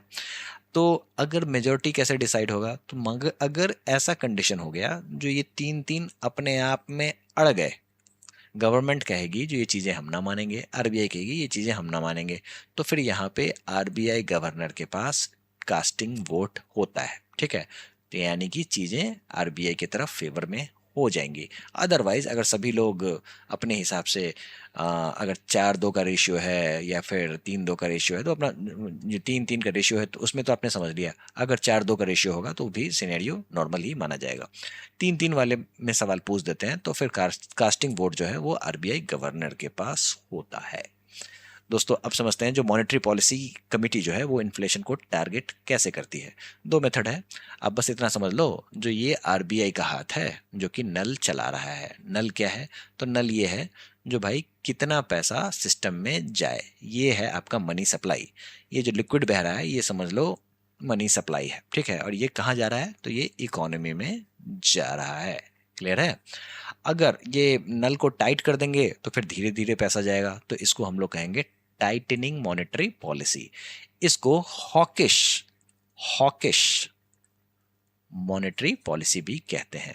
और अगर इसने नल पूरा खुला छोड़ दिया तो सिस्टम में पैसे ही पैसे होंगे, मंदी कम होगी। ठीक है। लोगों के पास पैसे अच्छे खासे मिलेंगे। ठीक है। लिक्विडिटी ज्यादा होगी, है ना? इसको हम लोग कहेंगे डोविश मॉनेटरी पॉलिसी। पूछ देते हैं सवाल, यानी कि ईजिंग मॉनेटरी पॉलिसी। अब है क्या खेल वो समझो। तो देखो, हमने जैसा देखा था, जो भाई सीपीआई को आधार बनाया गया था, आप डब्ल्यूपीआई को आधार नहीं बनाओगे। पूछते हैं सीपीआई को आधार बनाओगे। सीपीआई और डब्ल्यूपीआई आपको पता ही होगा, होलसेल प्राइस इंडेक्स और कंज्यूमर प्राइस इंडेक्स। नहीं पता है तो पिछला लेक्चर जाके देखो, तब जाके चीजें आपको समझ में आएंगी। सीपीआई की बात कर लेते हैं। सीपीआई जितना भी होगा ना, ठीक है, उसको किस रेंज में रखना है उसकी बात हो रही है यहाँ पे। तो रेंज में रखना है 4%। लेकिन जैसा हम लोगों ने समझा था, जो हमें ग्रोथ को भी देखना पड़ेगा और इन्फ्लेशन को भी देखना पड़ेगा, यानी कि मिड पाथ डिसाइड करेंगे। तो मिड पाथ क्या होगा? तो इसी 4% का ±2%, यानी कि बैंड बना दिया है हमने। टोटल 2 to 6% के बीच में हमें महंगाई को रखना होगा, डिपेंडिंग ऑन द कंडीशन। अब 2 to 6% के बीच में महंगाई रखना है, बीच में नल लगा हुआ है, कितनी तेजी से पानी भरना है, कितनी तेजी से नहीं भरना है, ये डिसाइड आरबीआई करेगा through the monetary policy. System में कितना पैसा सप्लाई करना है। ठीक है। अगर 6% से ज़्यादा इन्फ्लेशन होता है तो फिर आरबीआई हॉकिश पॉलिसी अपनाती है। ठीक है। और मॉनेटरी पॉलिसी को टाइट कर देती है, इंटरेस्ट रेट को बढ़ा देती है। इंटरेस्ट रेट अगर बढ़ गया तो एक आम आदमी को महंगा लोन मिलेगा, तो फिर महंगा लोन लेना क्यों लोग चाहेंगे? तो जैसे ही महंगा लोन नहीं लेना चाहेंगे लोग, तो फिर डिमांड में कमी आएगी और फिर धीरे धीरे इन्फ्लेशन जो है वो कंट्रोल हो जाएगा। अगर इन्फ्लेशन 2% से नीचे गिर जाता है तो फिर यहाँ पे एकोमोडेटिव और डोविश पॉलिसी सामने आता है। मॉनेटरी पॉलिसी को ईज कर दिया जाता है, इंटरेस्ट रेट को लो कर दिया जाता है, सिस्टम में मनी सप्लाई बढ़ जाता है। और जब मनी सप्लाई बढ़ जाता है, ठीक है, तो फिर लोगों के हाथ में पैसे जाते हैं, डिमांड बढ़ जाती है चीज़ों की। समझ में आया? तो इस तरीके से चीज़ें कंट्रोल की जाती हैं। और अगर मान लो ये इन्फ्लेशन टारगेट मीट नहीं हुआ, तो मोदी जी सीधा गवर्नर से कहेंगे क्यों नहीं कम हो रही महंगाई, क्यों नहीं हो रही, पढ़ाई वाली बात होगी, है ना? क्यों नहीं कम हो रही महंगाई? तो इसको आरबीआई एक्ट 1934 फिट फ्रेमवर्क के तहत ये बताया गया है, जो आरबीआई को रिटन रिपोर्ट देना होगा, जो भाई तुम बताओ क्यों नहीं हो रही महंगाई कम। ठीक है। फेलियर का क्या कारण है, फिर तुम करेक्टिव मेजर्स क्या अपनाओगे और कितना समय लगेगा इन सभी चीज़ों को वर्क करने में। अब ये जो फेलियर है ये कब से कब तक के टाइम पीरियड को हम लोग फेलियर मानेंगे। तो भाई ऐसा है, जो अगर ये सारा खेल 3 कॉन्सिक्यूटिव क्वार्टर्स तक चलेगा, वैसे टू बी प्रिसाइज 9 मंथ्स तक अगर चलेगा, ठीक है, तो फिर कहा जाएगा जो भाई दिक्कत है भाई। 9 मंथ में आपने इन्फ्लेशन को जो या तो कम हो या ज़्यादा हो आपने मेंटेन नहीं किया 2 to 6% के बैंड में, तो भाई रिटर्न रिपोर्ट आपको देना होगा। रिटर्न रिपोर्ट से सवाल पूछे जाते हैं। तो दोस्तों, अब ये जो भाई साहब हैं गवर्नर साहब आरबीआई के, उनके पास मॉनेटरी पॉलिसी की जो टूल्स हैं उसके बारे में हम लोग पढ़ लेते हैं। दोस्तों, अगर मॉनेटरी पॉलिसी की टूल्स की बात करेंगे तो इसको 2 ब्रॉड कैटेगरीज में डिवाइड किया गया है, ठीक है। और इन्हीं 2 टूल्स की मदद से ये लोग मनी सप्लाई और क्रेडिट को कंट्रोल करते हैं। एक तो है क्वांटिटेटिव टूल्स और दूसरा है क्वालिटेटिव टूल्स। क्वांटिटेटिव टूल्स जो है वो क्वांटिटी पे फोकस करता है, ठीक है। तो ये कॉस्ट और क्वांटिटी को देखता है, यानी कि उधार अगर कोई बंदा लेगा, ठीक है, तो कितना पैसा उसको मिलेगा उधार, ठीक है, और किस क्वांटिटी में मिलेगा, वो क्वांटिटेटिव टूल से पता चलता है।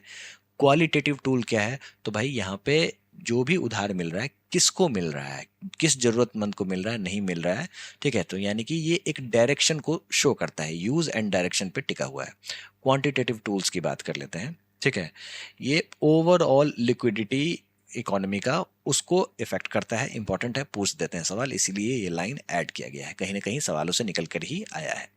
दोस्तों, अब एग्जाम्पल समझते हैं क्या क्या है। तो देखो, 2 तो आपके रिजर्व हो गए, ठीक है। कौन से रिजर्व हो गए, तो CRR और SLR, कैश रिजर्व रेशियो और स्टैट्यूटरी लिक्विडिटी रेशियो, ठीक है। तो ये दोनों रिजर्व टूल हैं और मॉनेटरी पॉलिसी वाले भी टूल हैं, ठीक है। इसके अलावा repo rate, reverse repo rate, open market operations, ठीक है।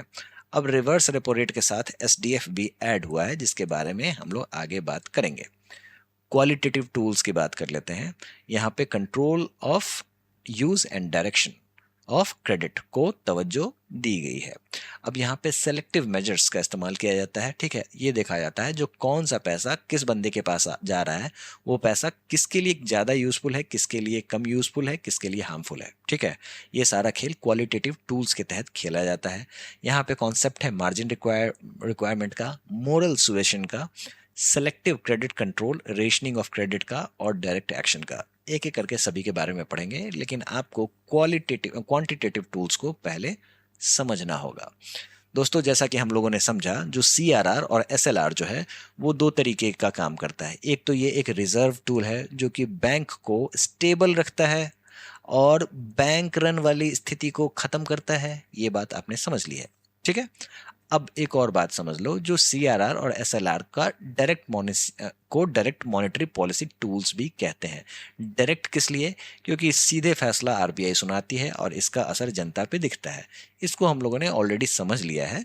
जो भाई ऐसा है, जब ज़्यादा CRR होगा, यानी कि ज़्यादा पैसे रिजर्व बैंक के पास पार्क किए जाएंगे कैश के फॉर्म में, तो फिर बैंकों के पास कम पैसा होगा उधारी देने में, और इससे लिक्विडिटी टाइटन हो जाएगी और इन्फ्लेशन जो है वो गिर जाएगा। क्यों, क्योंकि जनता के बीच में पैसे कम जाएंगे तो डिमांड गिरेगा। तो महंगाई जो चल रही थी, इन्फ्लेशन जो चल रहा था, जहाँ पे डिमांड बहुत ज़्यादा हो जाती है, वो ऑटोमेटिकली गिर जाएगा। लेकिन अगर लोअर CRR कर दिया जाए तो फिर बैंक के पास जो कैश है वो जनता के बीच में चला जाएगा, ज़्यादा लेंडिंग होगी, लिक्विडिटी एक्सपैंड करेगी और ग्रोथ आगे जाएगा। तो इस तरीके से हमने इन्फ्लेशन और ग्रोथ के बीच में बैलेंस मेंटेन कर लिया। SLR की बात कर लेते हैं, statutory liquidity ratio, same concept है, ठीक है। अगर ज़्यादा SLR है तो फिर पैसा आपका कैश, गोल्ड और GSEC में पार्क्ड है, ठीक है। जनता के पास कम पैसे जा रहे हैं लोन के रूप में, ठीक है। क्रेडिट जो है वो कॉन्ट्रैक्ट होता है, इन्फ्लेशन गिरता है। अगर SLR को लो कर दिया गया है, यानी कि रिक्वायरमेंट अगर लो कर दी गई है, तो फिर फ्यूअर लिक्विड एसेट होगा, ज़्यादा पैसे लोन में घूमेंगे, क्रेडिट का एक्सपेंशन होगा, ग्रोथ आगे बढ़ेगा। दोस्तों, ये तो थे डायरेक्ट टूल, जैसा आपने देखा RBI ने ऑर्डर किया और चीज़ें यूं हो गई। अब बात कर लेते हैं रेट की, ठीक है। इसको हम लोग इनडायरेक्ट क्वांटिटेटिव टूल्स भी कहते हैं। इसमें क्या आता है, तो सबसे पहले आता है रेपो रेट, शॉर्ट टर्म।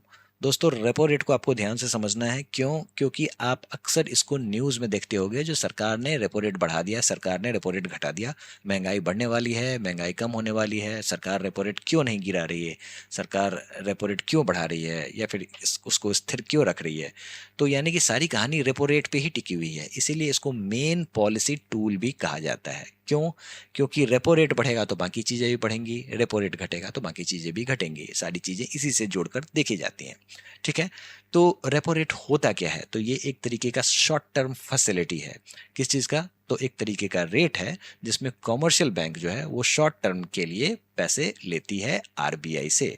कितने दिन तक? 1 से 14 दिन तक। कोई भी बैंक अगर आरबीआई से ज़्यादा पैसे लेता है तो इसी मेथड से वो लेना पसंद करता है, रेपो रेट के माध्यम से वो लेना पसंद करता है। इसमें एक चीज़ होती है, जो भाई बैंक को अपना कोलेट्रल आरबीआई के पास रखना होता है। किस फॉर्म में रखता है ये? तो ये रखता है गवर्नमेंट बॉन्ड्स के रूप में। अब अगर मान लो बैंक ही गवर्नमेंट बॉन्ड ना खरीदे तो फिर गवर्नमेंट चलेगी कैसे? तो इस तरीके से गवर्नमेंट बॉन्ड को भी प्रमोट कर दिया जा रहा है। ठीक है। अब ये जो गवर्नमेंट बॉन्ड जो है वो आरबीआई के पास गिरवी रखा जाता है। दोस्तों, गिरवी रखना और सीधे बेच देना दोनों में अंतर होता है। तो गिरवी रखा जाता है इस शर्त पे, जो इसको सर्टेन टाइम के बाद फिर से बैंक खरीद लेगी। इसीलिए रेपो रेट को रीपर्चेज अग्रीमेंट भी कहा जाता है। ठीक है। तो ओवरऑल आपने ये समझा, जो भाई ऐसा है, जो आरबीआई तो बैंकों का बैंक है, और बैंक जो है आरबीआई जो है वो सारे बैंक को चलाता है, जिसको मान लो अगर एसबीआई को चलाता है। ठीक है। तो इन दोनों के बीच में क्या घूम रहा है? तो भाई एक तो पहली चीज पैसा घूम रहा है, मनी। और दूसरा क्या घूम रहा है? तो दूसरा घूम रहा है गवर्नमेंट सिक्योरिटीज, गवर्नमेंट बॉन्ड। ठीक है। इस तरीके से चीजें चल रही हैं और इसी के बेसिस पे इकोनॉमी को स्टेबल रखा जाता है। ठीक है। अब बात कर लेते हैं इसका रेट क्या होता है। रेपो रेट का रेट लगा हुआ है ना, तो बस आप इतना समझ लो, जो ये बैंक रेट से कम में मिल जाता है रेपो रेट। अब बैंक रेट क्या होता है आगे बात करेंगे, बस आप समझ लो रेपो रेट एक तरीके का आधार हो गया। ठीक है। अब रेपो रेट अगर मान लो 7% का है, तो यानी कि अगर किसी बैंक ने 100 रुपये आरबीआई से उठाए तो फिर इसको 7 रुपये इंटरेस्ट पे ये पैसे मिले हैं। तो फिर इसी के बेसिस पे ये 8 रुपये इंटरेस्ट पे आपको कार लोन दे रहा है, 14 रुपये इंटरेस्ट पे पर्सनल लोन दे रहा है। तो यानी कि ये इससे नीचे ही मतलब इससे ज़्यादा ही होगा, तभी तो बैंक प्रॉफिट बनाएगा। समझ में आया? तो इस तरीके से चीज़ें होती हैं। चलिए अब बात कर लेते हैं रिवर्स रेपो रेट की। अब एक चीज़ समझो, मान लो एक बैंक है। ठीक है। ये घर बना दिया मैंने, ऐसा नहीं बनाएंगे, बैंक बनाएंगे अच्छे वाला। ये लो बैंक, ये वाला बैंक, ऐसे ही होता है ना बैंक, ये बैंक है। ठीक है। अब बैंक ने 100 रुपये उठाए। किससे उठाए? आरबीआई से उठाए, और सोचा इससे खूब पैसे कमाए जाएंगे। ठीक है। कैसे कमाएंगे? तो फिर जनता के बीच में लोन डिस्ट्रीब्यूट करेंगे। लेकिन ये देख रहा है जो भाई अभी जनता के पास अच्छे खासे पैसे हैं। ठीक है। महंगाई ठीक ठाक चल रही है, इन्फ्लेशन अच्छा खासा चल रहा है, लोगों के हाथ में अच्छे खासे पैसे हैं, और जनता जो है वो लोअर इंटरेस्ट रेट ढूंढ रही है। किस लिए? क्योंकि पहले से पैसे हैं, तो फिर क्यों वो ज़्यादा इंटरेस्ट पे करे? तो लोअर इंटरेस्ट रेट ढूंढ रहे हैं, या फिर पैसे चाह नहीं रही है। लेकिन इस 100 रुपये को उठाने पे आरबीआई को इसको 7 रुपये देने पड़ेंगे। क्यों? क्योंकि रेपो रेट है, रीपर्चेज अग्रीमेंट हो रखा है। ठीक है। तो फिर अब ये करे तो करे क्या? तो मान लो 100 रुपये उठाए हैं, इसने कहीं ना कहीं 30 रुपये निकाल दिए हैं। ठीक है। 30 रुपये निकाल दिए हैं, किसमें? तो लोन में निकाल दिए हैं, अच्छा खासा इसको निकल गया, पैसा निकाल दिया। बाकी का 70 रुपया इसके पास, बैंक के पास पड़ा हुआ है आइडल। आइडल पैसा पड़ा हुआ जो होता है उसकी परचेजिंग पावर कम होती जाती है। अगर आप 1 लाख रुपए को तकिए के नीचे डाल के सो जाओ और फिर आप उसको 20 साल बाद निकालो, तो उस 1 लाख रुपए की वैल्यू उस समय के मुकाबले आज के डेट में बहुत कम रहेगी। ठीक है। जिसको हम लोगों ने ऑलरेडी पहले भी समझ रखा है, इस बात को हम लोगों ने ऑलरेडी कर रखा है। ठीक है। तो फिर ये पैसा आइडल में नहीं रहना चाहिए। फिर क्या करेगी बैंक? ये सारा का सारा पैसा आरबीआई में ही पार्क कर देगी। आरबीआई कहेगा जो भाई तुम मुझे पैसे तो दे रहे हो, लेकिन मैं उस रेट पे नहीं रखूंगा पैसे जितने पे मैंने तुम्हें इंटरेस्ट दिया है, नहीं तो फिर मैं क्या कमाऊंगा, है ना? तो फिर यानी कि रेपो रेट से कम के रेट में पैसे आरबीआई में पार्क किए जाते हैं। ठीक है, क्लियर है? ठीक है, तो रिवर्स, इसी को हम लोग कहते हैं रिवर्स रेपो रेट, RRR। और इसमें क्या लगता है? तो गवर्नमेंट सिक्योरिटी। कौन देता है? तो आरबीआई देता है। क्यों? क्योंकि पैसे दे रहा है बैंक, और ये जो आरबीआई गवर्नमेंट सिक्योरिटी दे रहा है ये बैंक अपने पास रख लेता है। इसी को हम लोग कहते हैं रिवर्स रेपो रेट। क्लियर है? अब मुझे ये बताओ, जो रेपो रेट महंगा होगा का इंटरेस्ट रेट महंगा होगा या फिर रिवर्स रेपो रेट का? ठीक है, तो भाई ऐसा है, जो रेपो रेट ही महंगा रहेगा। रिवर्स रेपो रेट जो होगा वो रेपो रेट से हमेशा लोअर होगा। ठीक है, यहाँ पे एक्सेस फंड को पार्क कर दिया गया है आरबीआई में। ठीक है, अब यहाँ पे इन्फ्लेशन का टारगेटिंग कैसे होता है वो समझ लो, सवाल उसी से पूछते हैं। देखो भाई, महंगाई ज्यादा है, ठीक है, तो फिर क्या करेगी आरबीआई जो है वो रिवर्स रेपो रेट बढ़ा देगी। इससे क्या होगा? रिवर्स रेपो रेट बढ़ा देगी तो फिर जनता बैंक को लगेगा जो भाई पैसा बेटर रहेगा जो आरबीआई में ही पार्क कर देते हैं। इससे क्या होगा? जो भाई अपना रेट मिलता रहेगा, ठीक है, और जनता के बीच में अगर पैसा गया तो फिर हमें जनता उतना अच्छा इंटरेस्ट नहीं देगी। ठीक है, तो फिर बैंक जो है वो पैसे को पार्क कर देते हैं आरबीआई में। पैसा का सर्कुलेशन कम हो जाता है और इस तरीके से इन्फ्लेशन कंट्रोल हो जाता है। समझ में आया? तो दोस्तों एक बात आपको समझना होगा, अगर पहले रहमान डकैत शेर ए बलोच था, देखो ये मैंने धुरंधर मूवी से ये एनालॉजी लिया है, तो रहमान डकैत जो था ये शेर ए बलोच था, यानी कि रिवर्स रेपो रेट। अब जो है ये हमजा मजारी जो है, ठीक है, ये हो गया है शेरे बलोच। कैसे हो गया? इसका नाम है स्टैंडिंग डिपॉजिट फैसिलिटी। अब बैंक जो है अब इसको पसंद करने लग गए हैं, स्टैंडिंग डिपॉजिट फैसिलिटी। कारण क्या है? कारण को आप यहाँ पे टाइमलाइन से समझो तब मजा आएगा। रिवर्स रेपो रेट में क्या होता था? जो भाई बैंक जो है वो अपना एक्सेस पैसा आरबीआई में पार्क कर देती थी, ठीक है, लेकिन आरबीआई को उसके एवज में गवर्नमेंट बॉन्ड देने पड़ते थे एज अ कोलेट्रल। ठीक है, लेकिन साल 2020-21 में ऐसा सीन हुआ जो भाई लिक्विडिटी इतना ज्यादा था जो आरबीआई के पास इनफ बॉन्ड ही नहीं था प्रोवाइड करने के लिए। समझ में आया? तो फिर क्या हुआ? तो इस कंडीशन में एक कहानी लाई गई जिसका नाम है स्टैंडिंग डिपॉजिट फैसिलिटी, यानी कि एसडीएफ। 2022 में ये आया था। इसमें क्या करना था? तो भाई इसका मतलब ये है, जो भाई बैंक को अनलिमिटेड पैसा पार्क करना है आरबीआई में कर दो विदाउट कोलेट्रल। तो रिवर्स रेपो रेट और स्टैंडिंग डिपॉजिट फैसिलिटी में एक यही सबसे बड़ा अंतर है, जो कोलेट्रल की रिक्वायरमेंट यहाँ पे नहीं होती है। ठीक है, और जब पैसा ज़्यादा पार्क होने लग गया तो ये हो गया effective flow rate. Flow rate का मतलब क्या हुआ? तो फ्लो रेट का मतलब हुआ जो सबसे कम वाला जो रेट होता है ना उसको हम लोग कहते हैं फ्लो रेट। कैसे कहते हैं इसको कम वाला रेट है, आगे कहानी में पता चलेगा जब हम लोग लेफ कॉरिडोर पढ़ेंगे। ठीक है, लेफ का मतलब होता है लिक्विडिटी एडजस्टमेंट फैसिलिटी कॉरिडोर, पढ़ना है हमें इसे को। ठीक है, बस उसका फ्लो रेट जो होता है वो हो गया है अब एसडीएफ। ठीक है, तो रिवर्स रेपो रेट अभी भी एग्जिस्ट करता है लेकिन रेयरली यूज होता है, स्पेशल ऑपरेशंस में इसका यूज होता है। लेकिन अब हमजा अली मजारी यानी कि स्टैंडिंग डिपॉजिट फैसिलिटी ही किंग है, रहमान डकैत को अब कम पूछा जा रहा है। चलिए बैंक रेट के बारे में समझ लेते हैं। देखो दोस्तों, ऐसा है, जो रेपो रेट जो है ना वो शॉर्ट टर्म के लिए लोन वाला खेल है। ठीक है, रीपर्चेज अग्रीमेंट है, इसी को बैंक प्रेफर करते हैं, यही है आपका पॉलिसी रेट। लेकिन लॉन्ग टर्म के लिए अगर पैसा लेना होगा तो उसको हम लोग कहेंगे बैंक रेट। अब भाई लॉन्ग टर्म के लिए ले रहे हो तो इसका इंटरेस्ट भी ज़्यादा होगा। क्यों? क्योंकि मान लो आप पैसा किसी से ले रहे हो, अगर कोई आदमी आपको 1 साल के लिए पैसे दे तो बहुत ही अच्छी बात है, लेकिन अगर आपको कोई कहेगा जो मैं 30 साल बाद इसको लौटा दूंगा, तो क्या आप उसको पैसे दोगे? क्योंकि यहाँ पर रिस्क ज्यादा होगा, जो ये लौटाएगा कि नहीं लौटाएगा, मैं रहूं ना रहूं, ये रहे ना रहे, तो रिस्क को ध्यान में रखते इसका इंटरेस्ट भी हाई होगा। क्लियर है? तो बैंक रेट जो है वो लॉन्गर पीरियड्स के लिए होता है, मोर देन 90 डेज। ठीक है, तो रेपो रेट का खेल जो है वो 1 से 14 दिन के अंदर ही हो जाता है, और यहाँ पे more than 90 days.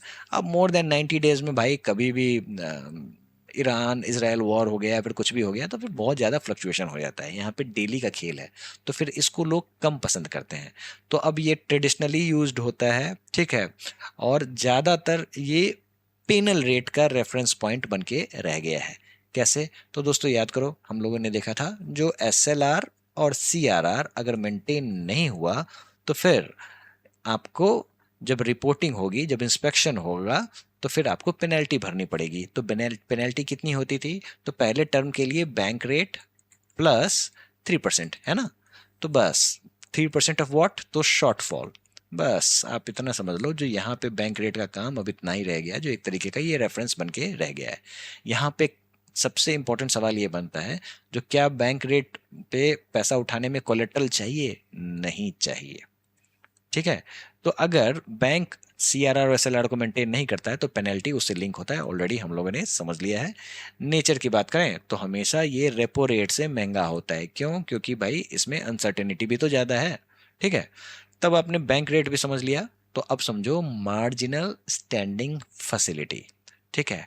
Marginal standing facility, marginal का मतलब क्या होता है? एडिशनल। इतना तो आपको पता ही होगा, इतना तो माइक्रो माइक्रो इकोनॉमिक्स पढ़ के आपको समझ में आ ही गया होगा, है ना। स्टैंडिंग फैसिलिटी, इसका मतलब यह है जो किसी भी बैंक को खड़ा रहने के लिए कितना एक मिनिमम रिक्वायरमेंट चाहिए, यानी कि इमरजेंसी सिचुएशन में ये एक इमरजेंसी बोरोइंग विंडो प्रोवाइड करता है, इसीलिए इसको मार्जिनल स्टैंडिंग फैसिलिटी कहते हैं। यहाँ पे स्टैंडिंग मैंने खड़ा रहने वाली बात जो बताई है वो आपको याद रखने के लिए बताई है। बैंकिंग टर्म्स में इसका मतलब अलग होता है, स्टैंडिंग, आउटस्टैंडिंग, ये सारी चीज़ें अलग होती हैं। बस आप इतना समझ लो, जो भाई आपको टिके रहने के लिए, खड़े रहने के लिए जब इमरजेंसी में पैसे चाहिए होंगे तो मार्जिनल स्टैंडिंग फैसिलिटी लगेगा। अब इसका मतलब क्या है?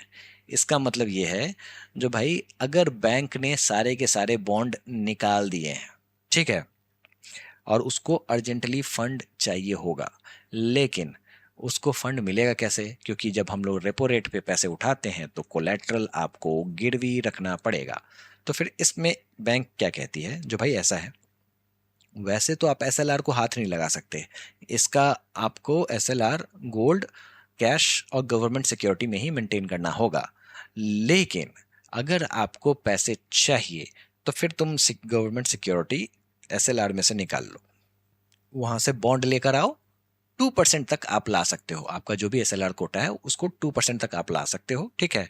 और जैसा कि हम लोग ये समझते हैं, जो ये एक इमरजेंसी फैसिलिटी है, तो फिर इसका मतलब ये हुआ, जो इसका रेट जो होगा वो रेपो रेट से ज़्यादा होगा और लगभग बैंक रेट के आसपास होता है। ठीक है। तो इसको कहते हैं मार्जिनल स्टैंडिंग फैसिलिटी। तो चलिए अब हम लोग पढ़ते हैं लिक्विडिटी एडजस्टमेंट फैसिलिटी कॉरिडोर क्या होता है। तो दोस्तों आपने समझा, मार्जिनल स्टैंडिंग फैसिलिटी इमरजेंसी में काम आता है। रेपो रेट जो होता है ये पॉलिसी रेट है। क्लियर है? जो न्यूज़ में आपको दिखता होगा 100 बेसिस पॉइंट कम हो गया, 100 बेसिस पॉइंट ऊपर हो गया, ये सारी की सारी जो चीज़ हैं वो रेपो रेट से रिलेटेड है ना। और उसके बाद आता है एसडीएफ, जो कि फ्लोर है। जैसा कि हमने सुना था वर्ड फ्लोर, क्या होता है समझ लो, 3 तरीके की बिल्डिंग, मतलब 3 मंजिला बिल्डिंग है, नीचे आपका बैठा हुआ है एसडीएफ, बीच में बैलेंस कर रहा है आपका रेपो रेट, और ऊपर में है मार्जिनल स्टैंडिंग फैसिलिटी। सबसे महंगा आपको यही मिलेगा, बैंक रेट के लगभग इसका प्राइस होता है। ठीक है। फिर रेपो रेट, पूरी की पूरी इकोनॉमी इससे चलती है। और अगर बैंक ने पैसा पार्क कर रखा है इसमें बैंक में अगेन, तो आज के डेट में आरआरआर नहीं, मतलब रिजर्व रेशियो नहीं, रिवर्स रेपो रेट नहीं, एसडीएफ, यानी कि हमजा अली मजारी की पूछ है। क्लियर है? इसके लिए कोलेट्रल की रिक्वायरमेंट नहीं होती है। तो इस तरीके से चीज़ें चलती हैं। कभी भी कॉम्पिटेटिव एग्जाम्स में लेफ्ट कॉरिडोर से सवाल आ जाए तो एसडीएफ फ्लोर होता है, रेपो रेट सेंटर होता है, और एमएसएफ सीलिंग होता है। ठीक है। अगर मान लो ये सारा सीन चल रहा है, जो भाई साहब सारे हथकंडे अपना लिए गए, ठीक है, फिर भी महंगाई नहीं कम हो रही, तो फिर क्या करोगे? तो फिर आपको ये समझना होगा, जो अगर इन्फ्लेशन सीआरआर एसएलआर से काबू में नहीं हो रहा है, लेफ्ट कॉरिडोर से भी काबू नहीं हो रहा है, बैंक रेट तो भाई भूल ही जाओ, बैंक रेट तो महंगा है लॉन्ग टर्म में, ये क्या काबू कर पाएगा? ठीक है। तो फिर आपको आरबीआई कहेगी, जो अब सब कुछ आजमा लिया है लेकिन महंगाई काबू में नहीं आ रही, लगता है अब मार्केट में खुद उतरना पड़ेगा, बैंक के भरोसे अब नहीं रहेंगे, हमारे पास पैसा है, सीधे मार्केट में उतरेंगे। इसी को हम लोग कहते हैं ओपन मार्केट ऑपरेशंस। ठीक है। क्या होता है ओपन मार्केट ऑपरेशन? तो ये डायरेक्ट इंटरवेंशन है मार्केट में। किसका? तो आरबीआई का। अब मैदान में आरबीआई आ चुका है। ठीक है। पहले सीआरआर, एसएलआर, रेपो वगैरह ये सारी चीज़ें बैंक के थ्रू होती थी। ओपन मार्केट ऑपरेशन जो है ये सीधे फाइनेंशियल मार्केट में उतर चुका है। कौन? तो आरबीआई क्या करेगा? तो भाई जैसा कि मार्केट में उतर चुका है, स्टॉक्स वगैरह जो ट्रेड होती है वहां पे पहुंच चुका है, तो भाई जितनी भी गवर्नमेंट सिक्योरिटीज हैं वो इसको खरीदेगा। जब वो सारे के सारे गवर्नमेंट बॉन्ड्स को खरीदेगा, ठीक है, तो इसके रिटर्न में उसको मिलेगा पैसा। और पैसा जब मिलेगा तो वो पैसा जो है वो मार्केट में इंजेक्ट हो जाएगा। समझ में आया? तो इट्स सिंपल। क्या है? तो भाई ये है आपका आरबीआई। इसने बोला जो भाई तुम ये पैसे ले जाओ, मनी ले जाओ, मनी को सिस्टम में डालो, और सिस्टम से ये क्या कर रहा है? ये गवर्नमेंट सिक्योरिटीज उठा रहा है। ये मनी जो है ये आगे चल के मार्केट में स्पेंडिंग कर रही है, यानी कि लिक्विडिटी का इंजेक्शन हो रहा है। ठीक है, तो कभी भी स्लो डाउन और रिसेशन वाली स्थिति हो तो फिर यहाँ पे ये खेल होता है। कॉम्पिटिटिव एग्जाम्स में यही सवाल पूछते हैं, जो इस स्थिति में क्या किया जाता है। ठीक है, अब जब गवर्नमेंट सिक्योरिटी को बेचने की बात आएगी तो गवर्नमेंट क्या करेगी? जब देखेगी जो मार्केट में पैसा बहुत ही ज़्यादा है तो एब्जॉर्व करना पड़ेगा, हमें लिक्विडिटी को सोखना पड़ेगा। कैसे सोखेंगे? तो भाई ऐसा है, जो पैसे खींचना शुरू करो, गवर्नमेंट बॉन्ड्स को निकालो, मार्केट में बेचना शुरू करो। ठीक है, और वहां से जो पैसे आएंगे उस पैसे को अगर आप होल्ड करोगे तो सिस्टम से पैसा गायब होगा, इन्फ्लेशन को काबू कर लिया जाएगा। तो इस तरीके से ओपन मार्केट ऑपरेशंस में आरबीआई डायरेक्ट उतर के काम करती है। उससे भी खतरनाक है आपका ऑपरेशन ट्विस्ट। ये क्या चीज है? तो ये भी एक तरीके का ओपन मार्केट ऑपरेशन है। इसमें क्या होता है, जो आरबीआई जितने भी शॉर्ट टर्म बॉन्ड्स हैं उसको खरीद लेती है। ठीक है, नहीं खरीदती नहीं, बेच देती है। ठीक है, और इससे जो पैसा आता है उससे ये लॉन्ग टर्म बॉन्ड्स को खरीद लेती है। ऐसा क्यों करती है? कंडीशन नंबर वन आपको ये समझना होगा। जो मान लो रेपो रेट आ गया, इतना मत समझो, बस इतना समझो आप, रेपो रेट आ गया। ठीक है, सरकार रेपो रेट लेके आई है और रेपो रेट को गिरा दिया है, इसने अच्छे खासे गिरा दिया है। तो इससे क्या होगा? इससे ये होगा, जो भाई जनता के बीच में पैसा जाएगा, मनी सप्लाई बढ़ जाएगा, सस्ते में लोन मिल रहा है, लोग जम के लोन उठा रहे हैं। क्लियर है? इतना आपको पता चल गया। ठीक है, लेकिन फिर भी अगर मान लो लॉन्ग टर्म लोन जैसे होम लोन जो लंबा चलता है, उसका डिमांड अभी भी वैसा ही है, गिरा हुआ है, लोग नहीं पसंद कर रहे हैं। मतलब अभी भी लोन बहुत महंगा है, होम लोन महंगा है, बैंक जो है वो बहुत ही महंगा लोन दे रही है, होम लोन दे रही है, या फिर लॉन्ग टर्म लोन जो है, अगर मान लो कोई फैक्ट्री खोलने के लिए लॉन्ग टर्म पैसा दे रही है, वो भी महंगा दे रही है। इस कंडीशन में क्या करना है? तो इस कंडीशन में ये लोग ऑपरेशन ट्विस्ट करते हैं। इसमें क्या होता है? ऑपरेशन ट्विस्ट में कहीं से भी लिक्विडिटी इंजेक्ट नहीं हो रही है। ठीक है, यहाँ से इसने शॉर्ट टर्म बॉन्ड को बेचा, उससे जो पैसे आए उसको फिर से सिस्टम में डाल दिया, लेकिन लॉन्ग टर्म बॉन्ड्स को खरीद लिया। ऐसा क्यों किया? ऐसा इसलिए किया क्योंकि बॉन्ड और यील्ड का रिलेशन ही ऐसा है। बॉन्ड प्राइसेस और yield move in opposite direction, यानी कि जब बॉन्ड के दाम बढ़ेंगे तो फिर यील्ड गिरेगा, और जब बॉन्ड जो है के प्राइस जो फॉल होंगे तो यील्ड बढ़ेगा। ये चीज़ें आपको यहाँ पे समझ नहीं आएंगी। कहाँ पे समझ में आएंगी? तो ये नेक्स्ट लेक्चर में समझ में आएंगी, जब मैं आपको बताऊंगा बॉन्ड होता कैसे है, काम कैसे करता है, और बॉन्ड का जब प्राइस बढ़ता है तो यील्ड क्यों गिरता है, और यील्ड होता क्या है। ये सारी जानकारी आपको नेक्स्ट लेक्चर में मिलेगी। अभी के लिए बस इतना समझ लो, जो यहाँ पे इतना काम हो रहा है। ठीक है, इससे क्या होगा? तो जब आप रिवाइज करोगे तो फिर आपको चीज़ें आसानी से समझ में आ जाएंगी, और जो चीज़ें जहाँ होनी चाहिए वहीं पे मैंने लगा रखी है। ऑपरेशन ट्विस्ट को मॉनेटरी पॉलिसी में ही आपको समझना है। ठीक है, लेकिन बॉन्ड के बारे में मैं मनी एंड बैंकिंग पढ़ाऊंगा तो एक एक चीज़ें बताऊंगा। इसके साथ साथ आप लिक्विडिटी प्रेफरेंस थ्योरी भी पढ़ोगे। ठीक है, इसके साथ साथ लिक्विडिटी ट्रैप भी पढ़ोगे। ये सारी चीज़ें बॉन्ड से ही जुड़ी हुई हैं, सारा चीज़ नेक्स्ट लेक्चर में ही क्लियर होगा। जॉन मेनार्ड कीन्स ने लिक्विडिटी प्रेफरेंस थ्योरी हमें समझाई थी। एक एक करके सारी चीज़ें हम लोग समझेंगे। तो ऑपरेशन ट्विस्ट में बस आपको इतना समझना है, जो भाई लिक्विडिटी कहीं पे मार्केट में इंजेक्ट नहीं हो रहा है। ठीक है, वो सारा खेल ऐसा हो रहा है, जो भाई शॉर्ट टर्म को बेचो, लॉन्ग टर्म को खरीद लो। लॉन्ग टर्म बॉन्ड को अगर आप खरीद लोगे तो फिर बॉन्ड की डिमांड बढ़ेगी, बॉन्ड की डिमांड बढ़ेगी तो फिर क्या होगा? तो फिर प्राइस बढ़ेगा बॉन्ड का, और बॉन्ड का प्राइस बढ़ेगा तो यील्ड फॉल हो जाएगा। तो फिर जैसे ही यील्ड फॉल हुआ तो लॉन्ग टर्म लोन्स जो हैं वो सस्ते हो जाएंगे, और इस तरीके से इन्वेस्टमेंट का को स्टिमुलेट कर दिया जाएगा, आपका होम लोन सस्ता हो जाएगा। थोड़ा सा कंफ्यूजिंग है, लेकिन जब आप बॉन्ड और यील्ड का कॉन्सेप्ट समझ लोगे तो ये चीज़ें बहुत आसान हो जाएंगी। मैं आपको समझाऊंगा। ठीक है, अगर मान लो सिस्टम में अच्छा खासा लिक्विडिटी आ गया है तो फिर ये क्या करेगी, तो फिर शॉर्ट टर्म बॉन्ड्स को बेचना शुरू करेगी आरबीआई। इससे क्या होगा, सप्लाई राइज होगा, प्राइस का फॉल होगा, यील्ड का राइज होगा, short term rate go up, और ये एक्सेस लिक्विडिटी को एब्जॉर्ब कर लेगा। कंफ्यूजिंग है, कोई दिक्कत नहीं है। लास्ट बात अब आप समझो, इंपॉर्टेंट है, ठीक है। इंपॉर्टेंट ये है, जो अगर आपने डार्क नाइट मूवी देखी होगी, बहुत ही अच्छी मूवी थी, तो लास्ट में ये जो बैटमैन होता है ना, ये सारा इल्जाम अपने ऊपर ले लेता है, ठीक है।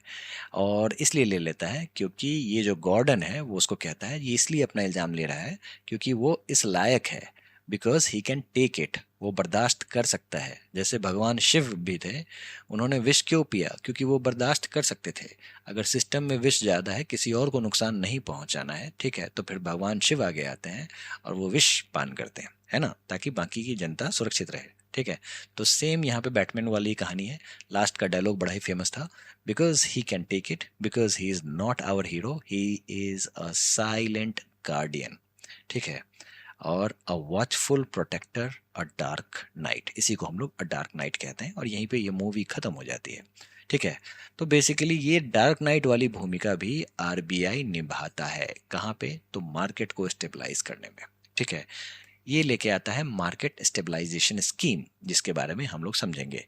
तो देखो भाई, अगर डॉलर की बौछार हो जाए हमारे इकोनॉमी में, देखो भाई, अगर हमारे इकोनॉमी में डॉलर आ रहा है तो यूं तो ये बहुत ही अच्छी बात है, लेकिन कहीं ना कहीं हमारा जो इंडियन रुपया है वो उसकी वैल्यू कम हो जाएगी। क्यों? क्योंकि जब डॉलर सामने है तो फिर हमारे इंडियन रुपया को कौन पूछे।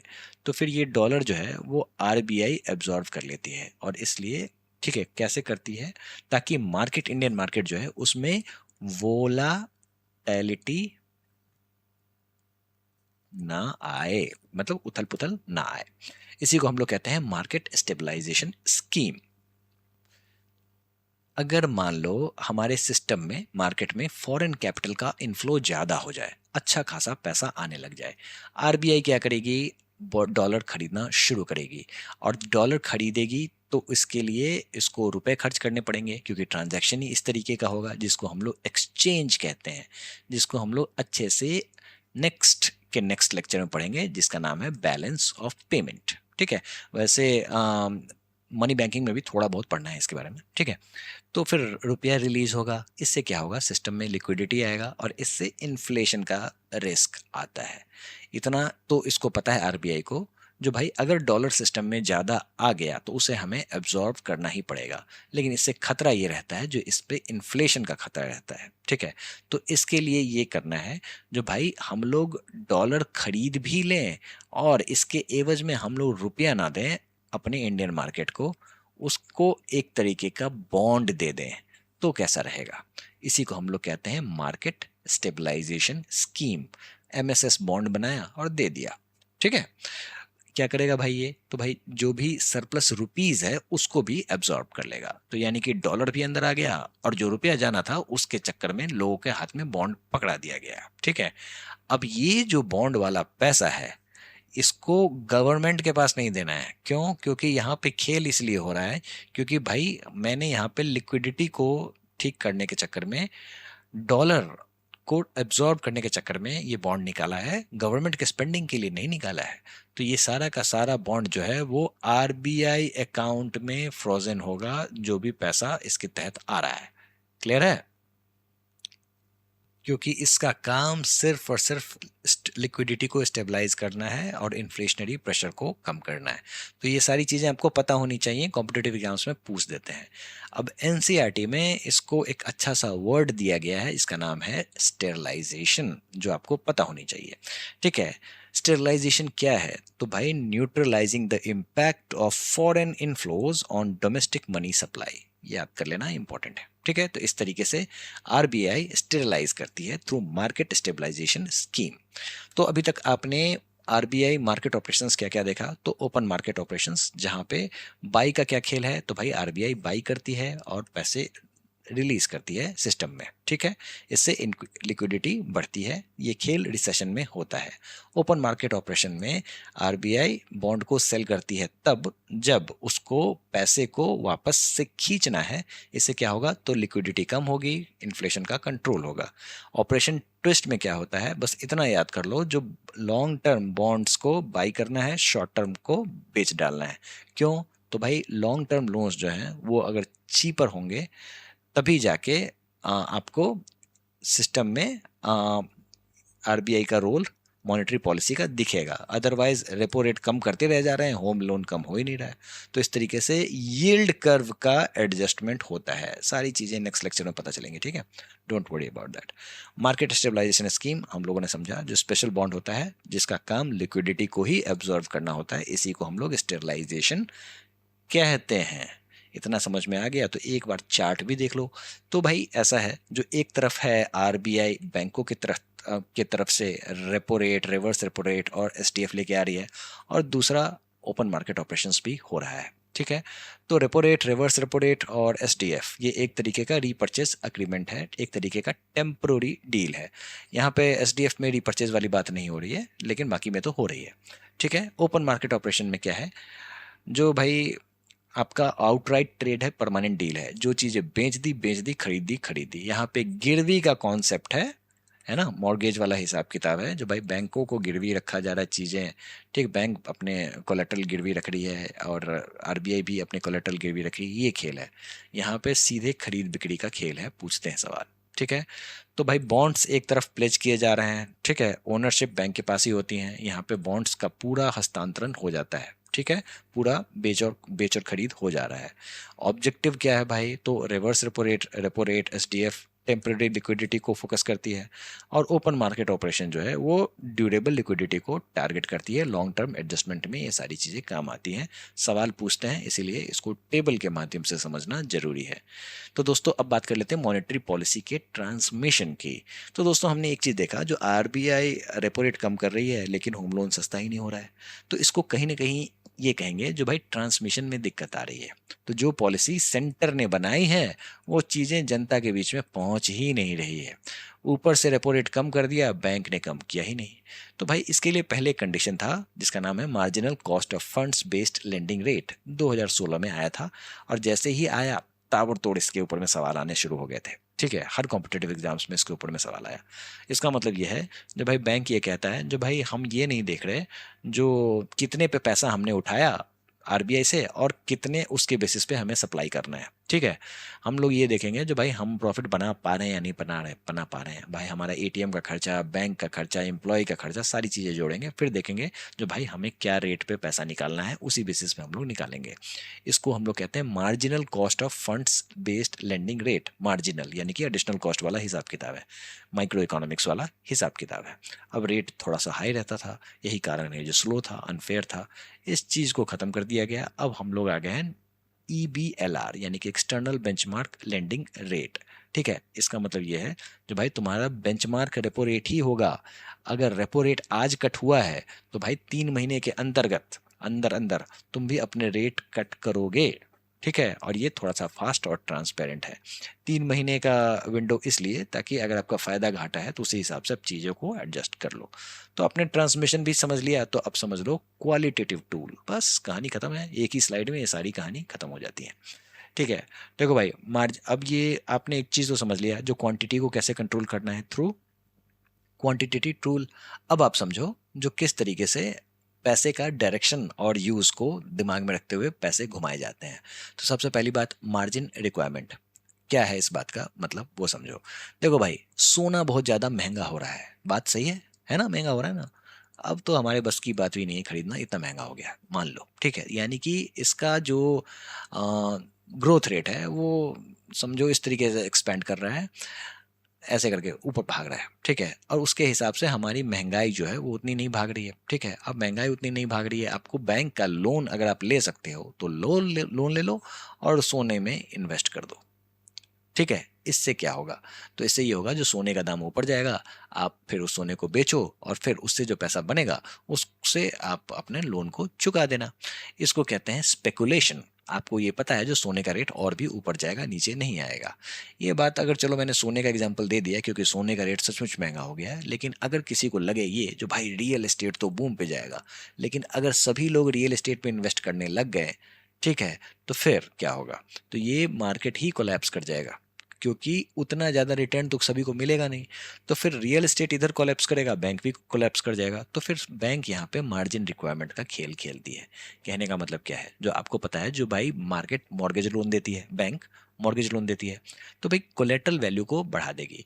मान लो 100 रुपये का कोलेट्रल आपने दिया, 100 रुपये का कोई भी चीज़ गिरवी रखा, इसके बेसिस पे बैंक जो है आपको 60 रुपये लोन दे रही है, ठीक है, और कह रही है भाई तुम 60 रुपये लोन में ले जाओ। अगर मार्जिन रिक्वायरमेंट के हिसाब से आरबीआई ये कहेगी जो भाई तुम 60 रुपये नहीं, उसको 40 ही थमाओ। क्यों? क्योंकि वो आदमी अब रियल एस्टेट में इन्वेस्ट कर रहा है और रियल एस्टेट कोलैप्स कर जाएगा।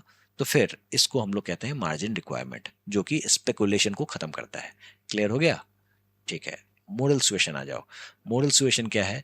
तो भाई बैंक जो है, आरबीआई जो है, वो बैंकों को एडवाइस देता है, ठीक है, जो भाई तुम ये सारी चीजें कर लो, लेंडिंग बिहेवियर सुधारो, ठीक है, स्पेकुलेटिव लेंडिंग को कम कर रखो, ठीक है, वैसे पैसे मत दो, ठीक है। तो ये हो गया आपका मोरल सुएशन। यहाँ पे मोरल वर्ड ज्यादा इंपॉर्टेंट है, ठीक है, यानी कि उसको समझा रहा है जो भाई मोरालिटी मेंटेन करो। तुम सटेरियो को पैसे दे रहे हो, गरीब आदमी बेचारा बर्बाद हो रहा है। क्रेडिट रेशनिंग बड़ा इंपॉर्टेंट है, ठीक है। यहाँ पे RBI directly limit maximum loan और caps credit growth in a sector. किस सेक्टर को कितना परसेंट पैसे जाना है, यहाँ पे डायरेक्टली आरबीआई लिमिट लगा देता है, ठीक है। इससे किसी भी एक सेक्टर में ओवर लेंडिंग नहीं होता है, ठीक है। डायरेक्ट एक्शन का मतलब क्या है? जो भाई अगर कोई बैंक बात ना माने तो पेनल्टी भी लगा सकता है, ठीक है। तो ये डिसिप्लिन को इंश्योर करता है। तो दोस्तों क्रेडिट रेशनिंग जैसा कि हमने देखा, जो भाई आरबीआई जो है वो डायरेक्टली मैक्सिमम लोन जो किस सेक्टर में जाना है उस पर लिमिट लगा देता है, उसको आपको समझना होगा। इसको हम लोग कहते हैं पीएसएल, यानी कि प्रायोरिटी सेक्टर लेंडिंग। इसका मतलब ये है जो भाई बैंक को आरबीआई ये मैंडेट देता है जो भाई तुम इतना ही परसेंटेज इस सेक्टर में पैसा डाल सकते हो, ठीक है, और इतने वाले सेक्टर में आपको इतना पैसा डालना ही डालना है। इसको हम लोग कहेंगे प्रायोरिटी सेक्टर लेंडिंग। दो चीजें हैं, कितना ये इस पे इंपॉर्टेंट ये बात आपको समझना है, जो अगर मान लो ये बैंक नहीं कहेगी आपको जो इस सेक्टर में आपको कम पैसे डालना है, that is moral suasion. Clear है? मतलब बता रही है जो भाई तुम इस तरीके से पैसे डालो, लेकिन जब मैंडेट की बात आएगी तो कहाँ डालना है वो भी आपको आरबीआई बताएगा। जैसे एग्रीकल्चर सेक्टर में आपको 18% जो पैसा है वो डालना है तो डालना है, ठीक है। एमएसएमई में 7.5% डालना है तो डालना है, ठीक है। और ये टारगेट कितना है? तो भाई आप अपने एनडीटीएल का 40% जो है वो एसएलआर के तहत डालोगे, सॉरी पीएसएल के तहत डालोगे, प्रायोरिटी सेक्टर लेंडिंग के तहत डालोगे। कैसे डालोगे? मान लो 100 रुपये आपके पास हैं, ठीक है, अब इसमें से आपको 40 रुपये पीएसएल के तहत जाएंगे। कहाँ कहाँ जाएंगे? अब 40 का 18%, ठीक है, लगभग 7 रुपया कहाँ जाएगा? एग्रीकल्चर में जाएगा, बाकी का एमएसएमई में जाएगा, वीकर सेक्शन को 12% जाएगा। इस तरीके से प्रायोरिटी सेक्टर लेंडिंग का खेल होता है, ठीक है। इंक्लूडिंग स्टार्टअप भी अभी नया आया है, ठीक है, जिसमें 50 करोड़ का पीएसएल अब अप टू 50 करोड़ का स्टार्ट हुआ है। इंपॉर्टेंट है, पूछ देंगे सवाल, ठीक है। अगर टारगेट मिस हुआ तो क्या? तो टारगेट मिस हुआ तो कोई बात नहीं है, आपने अगर पैसा नहीं डाला है, डिपॉजिट नहीं किया है, शॉर्टफॉल हुआ है, तो भाई जितना भी शॉर्टफॉल है ना उसको आप रूरल इंफ्रास्ट्रक्चर डेवलपमेंट फंड में डालोगे, जो कि नाबार्ड मैनेज करता है। नाबार्ड क्या होता है नेक्स्ट लेक्चर में हम लोग समझेंगे, ठीक है। समझ लो ये एक तरीके का बैंक ही है जो कि एग्रीकल्चर सेक्टर में डील करता है, ठीक है। ये तो एक तरीके का कंडीशन है जब आपने अपना शॉर्टफॉल दिखाया, जो आपने टारगेट मीट नहीं किया है। अगर आपने ओवर टारगेट मीट कर दिया फिर क्या? कोई दिक्कत नहीं है, आप एक काम करो, आप प्रायोरिटी सेक्टर लेंडिंग सर्टिफिकेट खरीद लो, ठीक है, और बना लो एक प्रायोरिटी सेक्टर लेंडिंग सर्टिफिकेट बना लो, और इसको आप दूसरे बैंक को बेच लो जिसने अभी तक टारगेट मीट नहीं किया है। तो फिर बैंक क्या करेगी? जिसने टारगेट मीट नहीं किया है तो भाई शॉर्टफॉल को रूरल इंफ्रास्ट्रक्चर डेवलपमेंट फंड में डाल सकती है, ठीक है, या फिर प्रायोरिटी सेक्टर लेंडिंग सर्टिफिकेट किसी और बैंक से खरीद लेगी जिसने बेटर परफॉर्म किया है। यहीं पे आपकी सारी कहानी हो जाती है समाप्त। दोनों टेबल से आप क्विकली रिवाइज कर लेना, सारी चीजें यहीं मिल जाएंगी। ठीक है, चलिए सवाल देख लेते हैं। लिक्विडिटी ट्रैप से सवाल है, नेक्स्ट लेक्चर में कवर होगा, इसको आप अवॉइड करो। फिर से लिक्विडिटी ट्रैप से सवाल है, नेक्स्ट लेक्चर में ये कवर होने वाला है। ठीक है, अब बात यह है, जो name the situation where the central bank reduces interest rate to stimulate economic growth, इसको हम लोग क्या कहेंगे? तो इसको हम लोग कहेंगे एक्सपेंशनरी मॉनेटरी पॉलिसी।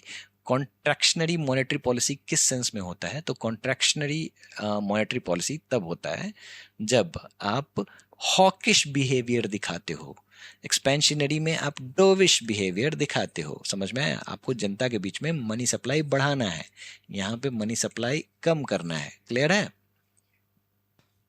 चलिए अगला सवाल, how does the central bank do debt monetization? आ गया सवाल। डेट मोनेटाइजेशन याद करो कैसे होता था। तो भाई गवर्नमेंट जो है उसको घाटा हो गया, डेफिसिट हो गया, है ना, तो फिर वो बोलेगी आरबीआई को, ये तुम पकड़ो ट्रेजरी बिल, पैसे छाप दो, यही कहानी है, मनी छाप दो और ये मनी हमें दे दो। ठीक है, तो इसका क्या होगा आंसर? देखते हैं ऑप्शन क्या है। The central bank directly finances the government by purchasing its debt, यही तो था, सीधे खरीद लेता, डायरेक्टली फाइनेंस कर देता है। ठीक है, तो यही कहानी थी, तो this will be the right answer. इसी को हम लोग डेट मोनेटाइजेशन कहते हैं। बाकी के ऑप्शन क्या है? Central bank increases interest rate to control inflation, नहीं। सरकार विदेशी देशों से उधार लेती है, क्यों लेगी? Central bank reduces money supply in the economy, क्या मतलब है इससे? चलिए, which of the following statement is are correct? ठीक है, a bank main liability is deposit it holds, बिल्कुल सही बात है। Open market operations involve buying and selling government bonds, क्या ये बात सही है? बिल्कुल सही बात है। ठीक है, तीसरा स्टेटमेंट भी है, ओके, ये भी है। The bank rate is the rate at which RBI lends to commercial bank, बिल्कुल सही बात है। ये बैंक रेट क्या था? तो हमने ऑलरेडी देखा था, जो लॉन्ग टर्म लोन अगर लेना होगा तो बैंक रेट के थ्रू आ जाओ, है ना। तो ये तीनों स्टेटमेंट बिल्कुल सही है। चलिए अगला सवाल है, what does repo rate refer to in India's monetary policy? Bharat की मौद्रिक नीति में रेपो रेट किसे कहते हैं? रेट ऑफ फॉरेन एक्सचेंज काट दो, rate at which the government borrows from bank, government नहीं बोरो करता है, एक बैंक ही आरबीआई से बोरो करता है। The rate at which the consumer takes loans, ये भी गलत बात है। Rate at which the commercial banks borrow from the RBI, बिल्कुल सही बात है। समझ में आया? चलिए अगला सवाल है, एजर्शन और रीजन वाला सवाल है। फाइनेंशियल इंटरमीडियरीज क्या होता है? बैंक फाइनेंशियल इंटरमीडियरी है ना, वो बीच का काम करता है ना। Are essential in transmitting monetary policy to the real economy, बिल्कुल सही बात है। They adjust lending and deposit rates in response to policy rates set by MPC, यानी कि मॉनेटरी पॉलिसी कमिटी। दोनों स्टेटमेंट सही हैं।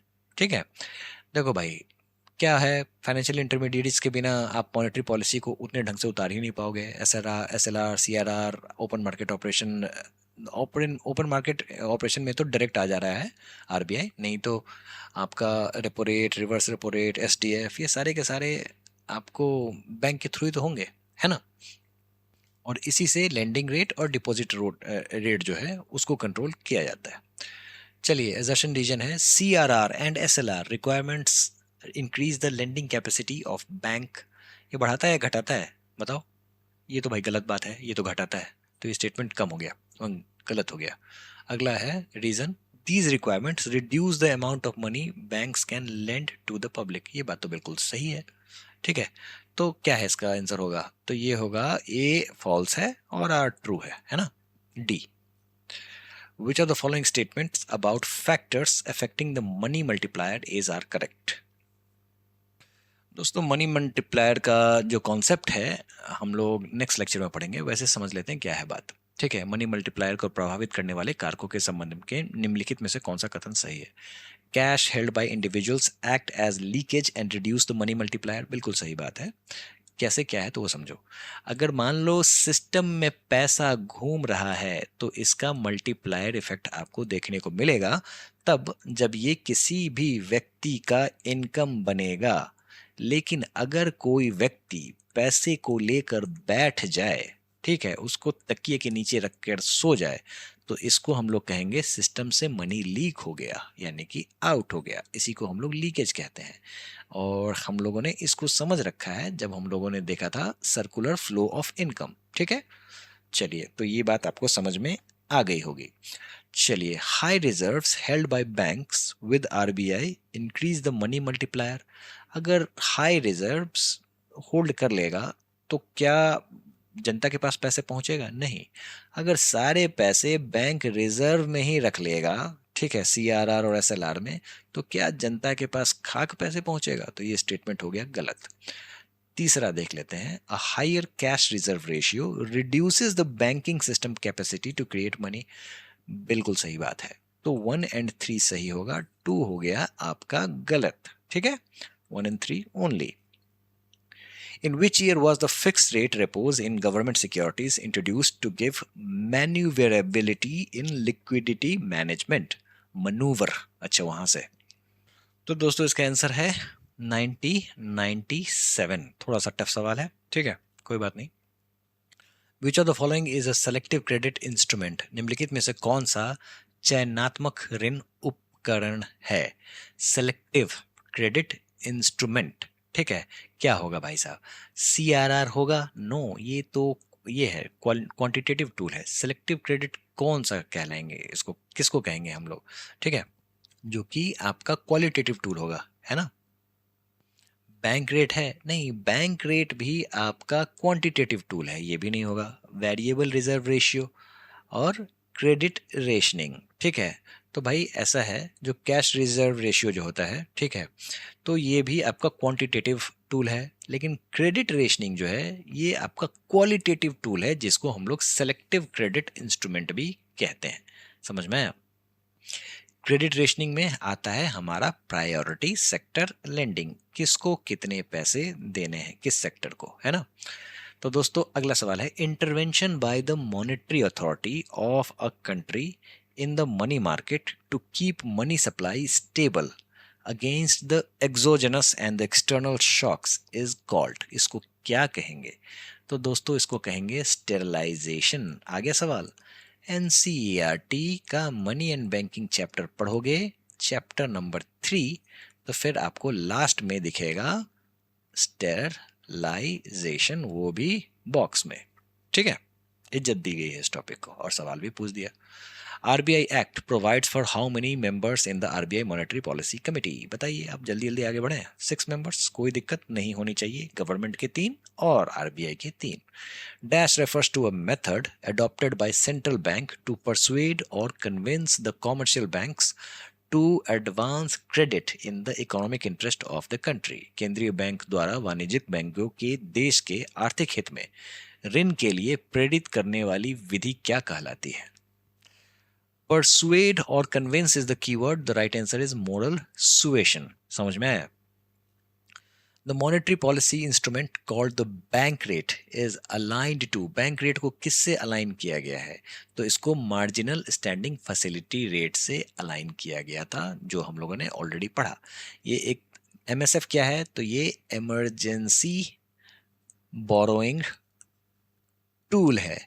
बैंक रेट क्या है? तो ये लॉन्ग टर्म लेंडिंग टूल है। समझ में आया? बस इतना ही आपको समझना है। इसी के साथ कहानी हुई खत्म। मिलते हैं नेक्स्ट लेक्चर में, मनी एंड बैंकिंग।